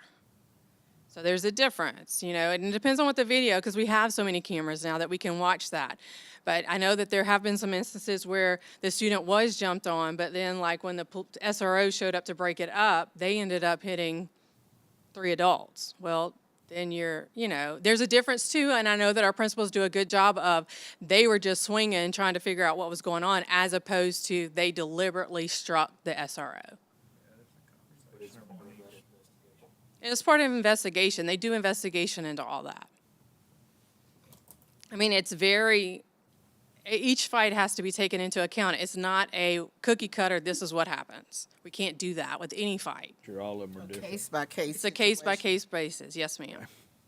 So I know we're limited in what we can do, like, for parents, but like, when are we gonna hold parents accountable? So it's interesting you say that. We're trying, yeah. Ms. Ingram, part of that thing we want to present to y'all is for some of these things with some of our students, we want to see about parenting classes and some mandatory things for parents, but that's also what we want to talk to some Yeah, higher you up folks definitely about. would have to talk to the DA and things like that to put some teeth to it. Yeah, but we are on the same page, Ms. Kid. We agree. I have to make a note because I won't remember tomorrow, and I didn't type it all the way. Okay, any other questions about fighting? But we would appreciate any parental help that you can have us, or ideas you have. Question about the 90 days, so that's applied to the 6th graders also, right? 6th through 8th grade? Because their fights, unfortunately, have been just as bad as our 9th through 12th graders. And so I think that we have to set a precedence that no fighting's allowed at any campus. And that our students are starting younger and younger with their aggression. And, I mean, it's not just 2 kids fighting, it's 4 and 5 kids fighting. Yeah, but you gotta think about, like, 6th graders, or their minds, they may be, 12, 13, but a lot of them operating on a 7-year-old mindset. Now, then you have your high school kids that are older, and a lot of them operating, they may be 17, but they in the... They are. Like... They're all operating. 9, 10, but... They are. It's a big age difference with 6 through 8 than 9 through 12. There is, and we did discuss that, but I think the issue was that there's been such an uptick of fighting that our consequences weren't working, and so sending them home is not the place for them to go either.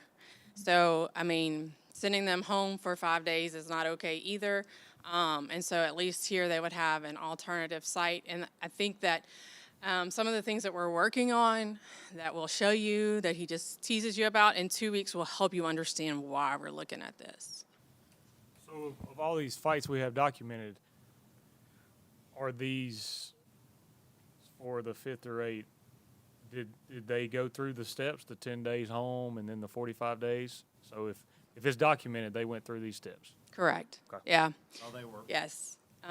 They did.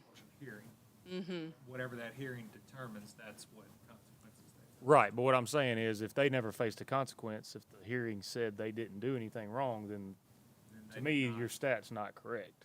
You see what I'm saying? I mean, you can call it a fight, but if you never disciplined them or used one of these to discipline them, then you can't say it did or didn't work. So I guess That's a my- good that's my- question, that's Ms. my- Ingram. that's my Like, point. if let's say there were 250 fights, does that mean 25 hearings that resulted in expulsion? The policy's only as good as Right, as it's written, it, you know. and as good as they put the data in as well. Right, So there could have been, like, some of that child that might have been self-defense, it's not even gonna be, that student's not gonna be accounted for, Yeah, right?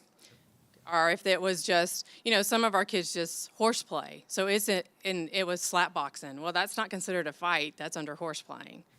But unfortunately, slap boxing typically leads to a fight. It And does. so, that type of thing. But if it's just horseplay, then they're typically not going to go up for that removal. They're just going to be silly sixth graders slap boxing, and so that doesn't qualify typically.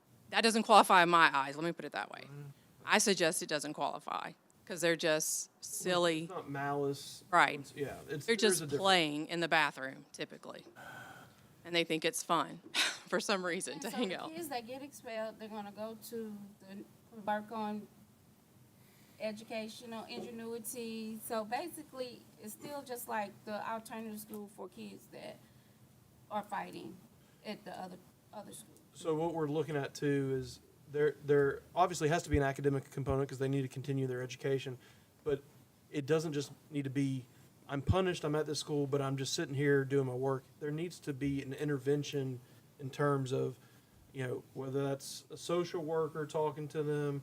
A lot of it's about self-regulation and behavior management and anger management. So we're looking at saying, okay, you're going to the alternative school, but it doesn't just need to be a baby, not saying they're babysitting, but that you're just not doing anything different. There needs to be some sort of behavior modification discussion going on at that same time. So you're talking about So we community have- service? Was that? Talking about community service? I did not say that.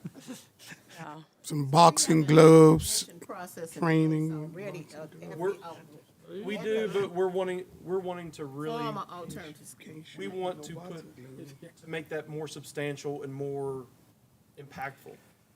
Because, it's like, and I shouldn't compare this to our prison system because that starts a whole nother thing, but we always talk about when you're punishing someone, the whole idea of punishment is that it's supposed to change behavior, not, and a lot of our kids who are going to the alternative center, they come back and they're doing the same behavior. So we're not intervening, we're punishing. And I'm not saying we shouldn't punish for behavior, but we also need to intervene so the behavior doesn't replicate as soon as they come back. And Well, that's what we're not currently.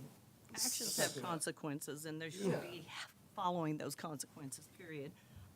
I've got a little more to add, just for an example. I'm just curious about, let's say, the 2 or 4 kids that were fighting last week, and they were arrested and they've been expelled. If they were seniors, are we gonna let them walk in a month? No. Okay.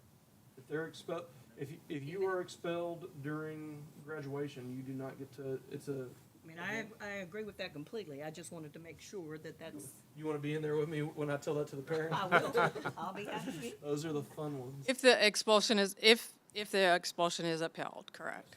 So is virtual an option? We use, go ahead, Ms. Ingram, I'm sorry. We use virtual on a limited basis, and we're looking at some of that restructuring. That was a concern for some of the principals as well, to look at restructuring that and how we do that as well. Because I'm just concerned, like, maybe you may have, like, maybe some girls fighting, and you have, like, girls fight of different caliber. They may be A students, C students, D students, or whatever. So you got this AB student fighting. It may have been instigated from something, and she may not even been, the aggressor, but she fought back, and she gets expelled. So when she goes to the alternative school, would she just be on computer working, like just on regular her All students who go to the alternative center use Edgenuity, which is computer-based learning. So will that just keep her just busy, or is that like No. coinciding with her regular schoolwork? No, so basically what will happen is a student will they will register for the classes that they've already, they will try to match them as much as they can to the Edgenuity classes. So if they're in English 2, then they're going to get an English 2 class. They're going to try to match them as best as they can for them to finish. And we even have some students who work ahead and gained extra credits this year. And so they might have been behind at their sending school, but then they were able to go into the class for 45 days and they earned extra credits because they got on coursework, which we try, and Ms. Dilworth worked diligently with them and said, look, if you can finish this class and this class, you can earn 2 more credits before you go back. And we had some that earned extra credits even, and were able to be like, get back up to grade level because that's what they did while they were in their class. We have one that's graduating. He was put up for alternative placement, and he finished his coursework, and he'll graduate next week, whenever it is, on the 16th, because he finished, his coursework. So they have all opportunity to do their work, and we follow that. But most of their work is on the computer. Yes, all of their work is on the computer. That's why we want to go back to 90 days and where it comes to an end of a term, because we had some issues with them coming back at like the middle of December. Well, it's not really the end of a term. And so it's like, well, you're supposed to go back December 2nd, but then what do we do with you for these next 2 weeks before we get out for Christmas break? So it's better for us to let you finish Christmas here. And so that's why it says for us to finish basically a term before you go back. So that there's not that. Out a semester. Yes. So that there's not that leeway of you going back and it's like, where do we put you? Because we can't put you in 4 classes because you're not in those classes anymore. And they might have already finished. Like we have a student that we met with he's finished 3 of his 4 classes. So he has 1 left that he's like 85% finished. So what is he going to do for the next 3 hours 3 hours that he goes back to Central? So we have to be creative in finding him another placement, but they're doing LEAP testing. So there's all these conflicts that come up like that, And that becomes a board student. and it becomes a board student who might get in trouble, and we don't want that. We have They to. don't even do LEAP testing at the alternative. Yeah, they do. They do, but he's already he might be finished. They've already done their LEAP testing. Their dates were just kind of at weird times, and it just didn't. It was weird for them to come back and all that kind of stuff. And where do we place them? And so it's better if we do it at the end of a term. So can you look at extracurricular activities to place those that have finished early rather than just having them sitting there idle, have something? Well, this new policy will take care of that. The new policy will take care of that. Okay. But yes, those students, we tried to kind of figure out where we could place them. If it was like library, study lab, like they were the teacher's aide, that's what I'm trying to think of, the library aide or something like that. Why don't they address why they was fighting? Correct. And that's what we've Address really. that to try to get that under control. Right. What was their reason for fighting? Correct. And I can say that Ms. Dilworth has done a really good job. She's been, she's the social worker in our department. I'm sorry. She's the social worker in our department and has worked with all students who have been put up for placed in alternative, like for the 45 days, and has followed them and worked with them, and she meets with them to say, these are your goals. This is what we're trying to achieve. How are we going to make this happen? Let's talk about the fighting, what's going on, and what can we do. They also do SEL on Edgenuity, which is social emotional learning. They do classes in that, as well as her meeting with them.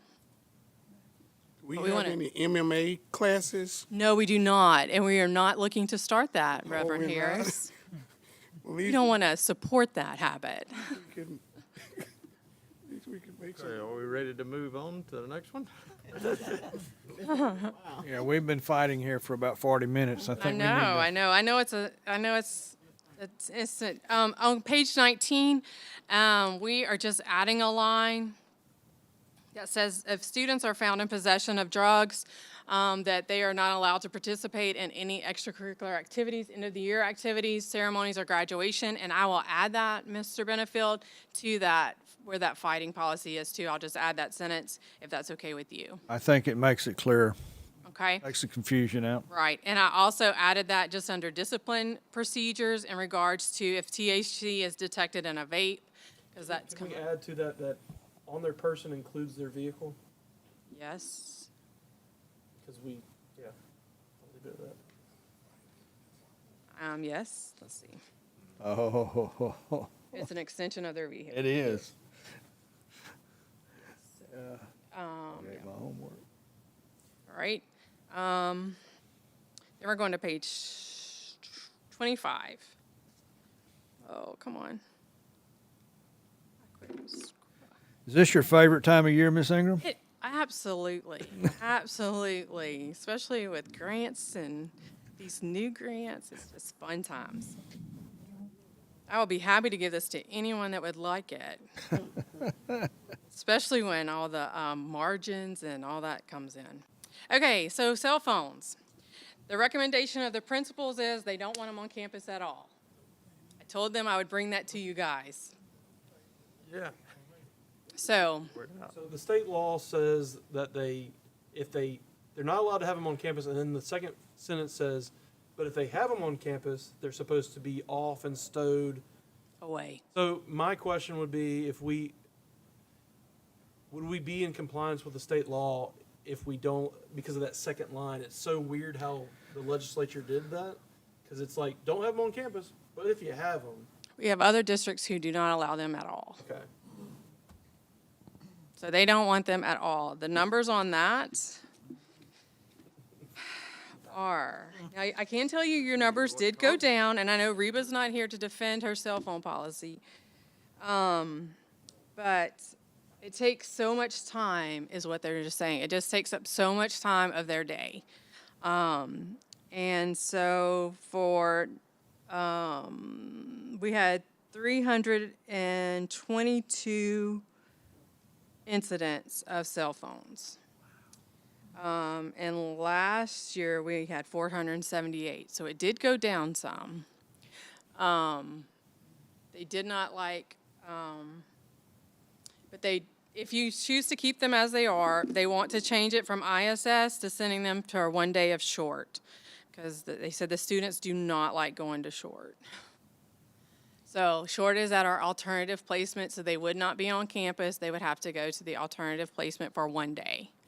If they had their cell phone on the second offense. And then if they refuse to give it up, they're just 3 days out. We should get rid of the documented verbal warning. It should go straight to an offense, to a consequence, in my mind. Or you give them their documented verbal warning the first day of school. I'll be honest, I'd like to up, and I've contradicted myself in the past, but on this one, I cannot stand when a student knows they're not supposed to have it on campus, and then are told to give it up, and they know their parents can come get it later, because we amended that, and they refuse to give it up. That is... You shouldn't have that option, a consequence for that if they refuse to give. The refusal, They just go to ISS. yeah. They don't care about Is that ISS doesn't bother them. Well, they need something. Because a an stiffer officer penalty. can't search them. Well, and that's the issue, is that they're spending the officer's time asking, the teachers are calling for an officer to come get a cell phone from a kid who's not giving it up, and that's not their purpose. And then so when maybe a real issue happens, then the officer's like, oh, they might not take, because it's like, I'm just going to get another cell phone, because they don't know why they're going. And then it's like, oh, he just won't give up his cell phone. And so, it's...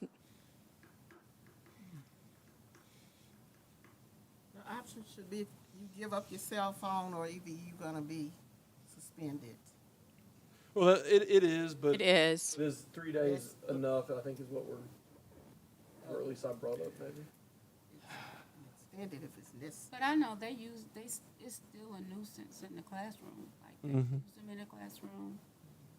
They use them when they are not supposed to. Yeah, they use them all the time. And this doesn't just include, we have to think too, is smartwatches. So it does say smartwatches at the top, but they can now call and text on their smartwatches. So it came up whether we should include cell phone smartwatches as well or not. I just told them I didn't know. I think they should be included because they have the same functionality. It just doesn't specifically say cell phone. It says it up top, but some people are going to say, well, it didn't include my smartwatch, so. Yeah, it need to include it. Yeah, okay, I can do that. Okay, so. So Superintendent Eloy, what are you recommending on this situation where a student refuses to surrender their phone? The problem with a recommendation is it should only be a recommendation if it changes behavior. Mm-hmm. And I don't think 5 days or even 10 days is going to change the behavior. It's just the thing that gets in my craw more than anything. So probably keeping it in the 3 days is probably appropriate. It's just because I don't think anything short of expulsion would change the behavior, but I don't think it's worthy of expulsion. So, Especially on first They- offense. yeah. To me, they acting like that. Send them home to mom and daddy. Mom and daddy know they left the house with the phone. Let mom and daddy deal with them. You know, a while ago, Miss Ingram said, sending a child home ain't good for them to be out of school 3 or 5 days. Well, we just say we're looking at holding parents accountable. If you send them home to mom and daddy, you're holding mom and daddy accountable. Even if the mom and daddy just let them sit there all day, that's the mom and daddy problem. If you're not going to, and if it happened again that they come to school and they do again, send them back home. Give them a few more days with mom and dad. If That works mom if- and dad ain't got enough sense to send their child to school or learn, we ain't got enough sense to fool with them. That works if their dad is Emil Matuire, but, but there's only so many of those in our parish. Yeah, 'cause we got to, we just keep saying the whole parents accountable, but we don't do nothing. The whole of parents accountable. I would rather lose Lil Johnny than lose the whole class. Amen. That's a good suggestion. I do think some of this we need to, as a board, y'all need to kind of read through it and think on it and then submit some of your thoughts to Ms. Ingram, because it's hard to, some of these things are just longer conversations, I guess. But we need to come to some closure because she's got some timelines that we've got to get to the printer. Well, it's just like a never-ending document, it's a never-ending conversation, too. So I will welcome your thoughts on that. The principals are asking for us to not have schools at all, cell phones at all. She say schools. She say, no, It is that time of Cell year. phones at school? Yeah, they're asking for to just say no cell phones on campus at all. And like one of the principals said, well, they stay after school or whatever, they can put it in their bat bag, and typically like bat bags or cheer bags or whatever, they all go to a sponsor's classroom. And so then when it's time for them to, after practice, it's in that bag, and so, they wouldn't have any access to it. That was just because it was brought up in our meeting or something. See the cell phone, we'd see the incidents jump by about 1,000 if we enforce the absolute no cell phones at the year. So that may potentially take them way more time than it's taking them right now. Correct. I agree with the principals. I just don't know if it's actually going to result in any change. Correct. Because, It'll be a lot more paperwork, that's for sure. yeah. Right. I agree with them philosophically. I just don't know if, I'm being honest. I'm about to have a 9th grader. She's going to be staying after school. You might have a superintendent who's like, put that in your backpack, keep it off. I don't know. Yeah. Some of them need to have access to their phone after school, because all children don't have their own vehicles. They have to be picked up by parents, so there's a need for them to have access to a cell Some phone of those after school. Some of those kids are just like we as adults. We can't live without them phones. Right. And that's where the issue comes in. Well, and I Might be remember counseling for that. we had a bank of Yes. payphones in our high school because that was your way to be able to do whatever you needed to do. But we don't have that anymore, and I don't know. Okay. On page 27, the next one is no personal electronic devices are allowed on campus or on the NPSB district internet Wi-Fi. Just connecting to that internet. Yeah. Okay. Page 28, a lot of this next stuff is like taking things off. Natchitoches Parish, like that name change, then we'll have to change all that.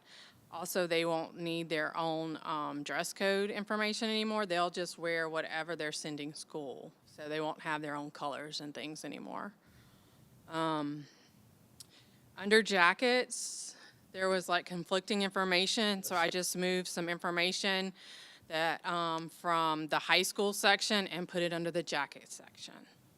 It says the exact same thing. So, Ms. Ingram, on this one, if they can, during the winter months, come to school in a non-approved jacket as long as they take it off upon entering, correct? Yes. Okay. Put it in their locker.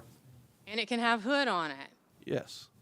because that was the contention. Like, if they're waiting at the bus stop, they need a hood when it's 25 degrees or 30 degrees or whatever. They just can't wear it in the building. It's in bold print right below. Yes. Well, Says no. if you haven't caught it, many of these things are in direct result to things Something that have happened else. this year. Yes. It's been Under like that in Niagara accessories, Central we've for had to add no forever. animal-related accessories, as in dog collars, chains, or animal tails. Oh, boy. Cannot be allowed, can be worn at any time. For some reason, shorts wasn't added about the middle of the knee, so I had to add that. Lakeview is requesting to be green only. They don't want to be different, so that has been taken out. MPTCC will not have light blue. I included inside the school buildings again for hoods.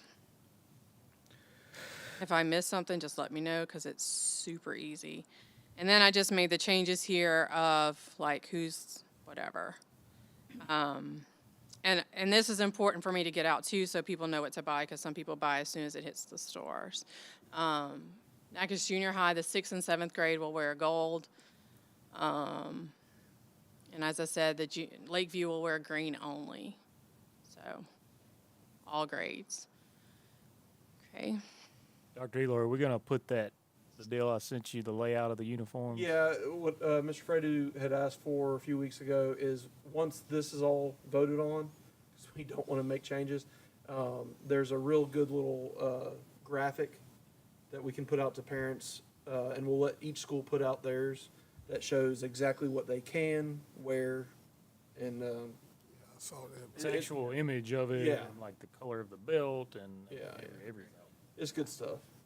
Yeah, and then I think the rest of it is just dates and page numbers that have been changed as well. Natchez Junior High, what's the purpose of the 6th and 7th grade wearing gold and 8th grade wearing maroon? What's the purpose of that? Right now, the 7th grade wears gold and the 8th grade wears maroon, and I put it out to our teaching and learning and our superintendent, and they just told me to let 6th and 7th wear gold and 8th grade to wear maroon. So You tell me something different? there's not a, originally it was to determine which was which, but if you only have two colors, then it's really to delineate the younger grades from the upper grades, but there's not a big reason for it, to be totally honest. Not with 3 grades. When you Not had with two, 3 when you had grades. 2, So you could tell who was different. with the 7th and 8th grade, it made sense. Ms. Ingram emailed, no one responded. I just said, why not just let the younger ones wear gold and the older ones wear maroon? But it's not something that any of us are very passionate about. Yeah, it was just like 'cause- somebody answered. It's up to y'all, but to me, it's like singling the lower grades out. They are one school, so why different colors? We don't have. No one else. For instance, at Provençal, we don't have the kindergarten, the lower grade one color, the next grade, and then the junior high another color. It's one school, let it all be one color. It's Not- all purple. With that, in all the schools, they got one color. The ones that have junior high, the junior high is not a different color from That's true. another thing. 'Cause So if the maroon would y'all have a ought to all preference be of just- all maroon or all gold? I would think all gold since since Central is all maroon, but gold gets nasty too, so. Or maroon, and some of those kids may be able to wear them when they get to 9th grade. We'll be able to still. Well, and how, Money. what's the easier shirt to find? Probably maroon. I know the only reason why it would help would be like an 8th grader is not supposed to be on the 6th and 7th grade hall. That would be because they're going to be in a different part of the They building. said they did it at Lakeview. Yeah. So, but yeah, whatever color you guys want. That's fine if that's the way they. Oh, I'm good with whatever color. Well, I mean, I would say whoever's running that school has, their say matters. I mean, they're going to be the ones up there dictating that. And the new school, I don't know the layout of it or how it is, how those hallways are, or where they're going to be. Yeah. Whoever's the principal there, if that's what they want, I don't have a problem with it. But I just, look So like. we can have that conversation before next board meeting. Yeah. Okay. I think that's it. That's it, guys. Finally, Mr. McGuire. Okay, item 7C. Wait, let me just, so we're also going to put this stuff out. I'm sorry. We're going to put it out. Just, I know I'm not in the right spot and it's not on the agenda. But just so you can put it in your calendar now, July the 21st is our Back to School Expo.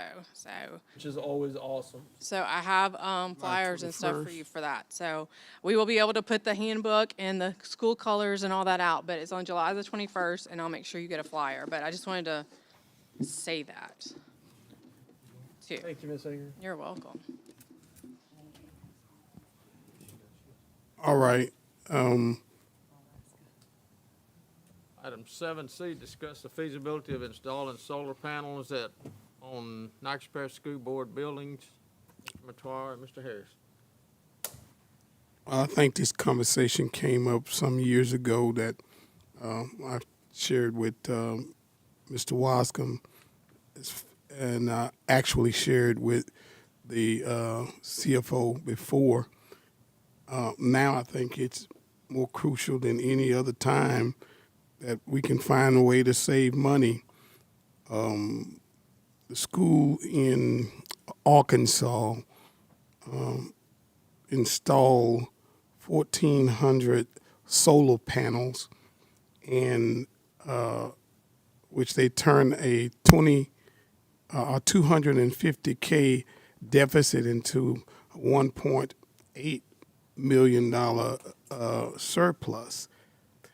What I thought that we could do is formulate a committee. I think Mr. Matoir, myself, and some others that I've spoken with before, we saw some things. I flew to, I think it was about 6-7 years ago, flew to California, and I saw the whole school district almost powered the community in Lancaster, California. If we can save money perpetually, we can give raises and do our own thing and not have to depend on somebody else to do it for us, because that would be money that almost like a tax, that the money would be there perpetually. But now there are grants and different things, and I'd like for us to go and speak with that district and see exactly how they got it done. Because that's what I was telling Mr. Harris. I'd seen it on the national news where this school district had, they was actually selling electricity to the community. There was, say for instance, like over in East, where the subdivision is around it, they was actually selling, they was making so much electric that they could actually sell to, I think it was like 100 homes that they were selling electricity to, and the school, all that money was coming to the school. And I was telling Mr. Harris, and we started talking about it. And, maybe we couldn't, but just to look into it and see, because we are starting to pinch pennies now because of what's going on, and it might not work for us. But, with these schools as big as the roofs are on these schools, we could, I think we could benefit from it where we might not, but it's an opportunity that we need to look at. At least look at it. No, so Lee, when I brought this to him after you had emailed, apparently Lee, you've already done some investigation, and you want to speak on that? Thank you so much.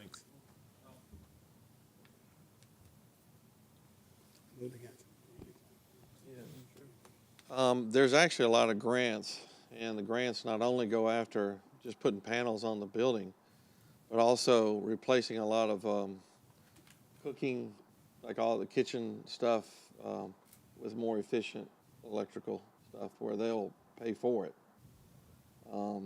So Ramona Winder and I were talking about this at length. Right. I've already got the biggest thing I think is, I've got a guy named with Roof Connections. I was a gentleman named Mr. Johnson I'm trying to work with on trying to get I've actually been working on this for a while. but sometimes it's a lot of talk, but the first thing they need is copies of all the utility meters and Right. all the use for the last 12 months. And that's where you start, and you figure out what your kilowatt usage is. Then you try to figure out what they could do. I will tell you, I used to sell solar panels. Also, I've had them on my roof. So you have some issues that you need to deal with because they do kind of drill into the roof, and you have to how you attach it. So you have to be careful that those don't turn out years later, as it did in my house, be a leak. So those are going to have to be addressed. I know the newer technology is done. But you can also have fields of. Right. You don't necessarily have to put them on the roof. You can actually do that when they're not necessarily on the roof itself. Right.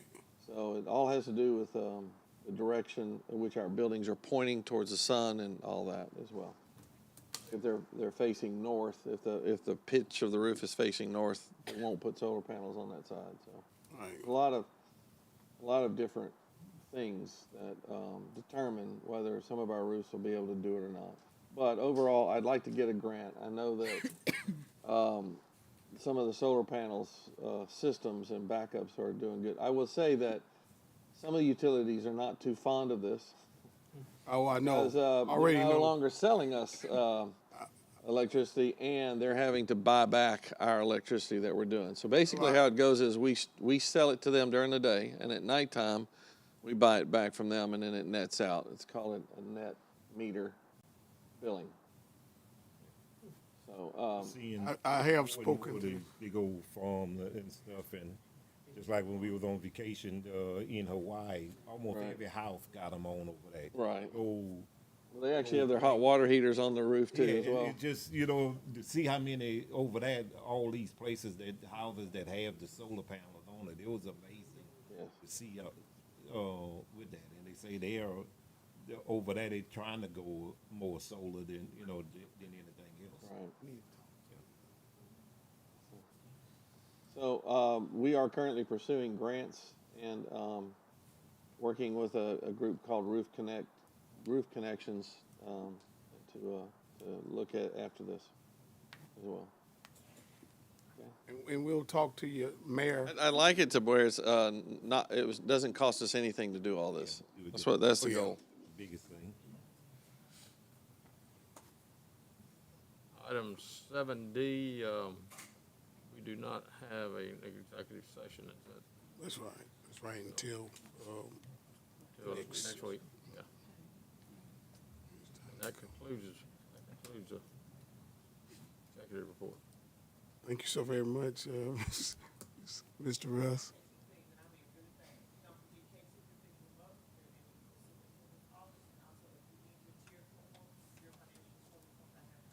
I think I'm gonna wait to come pick mine up in the morning.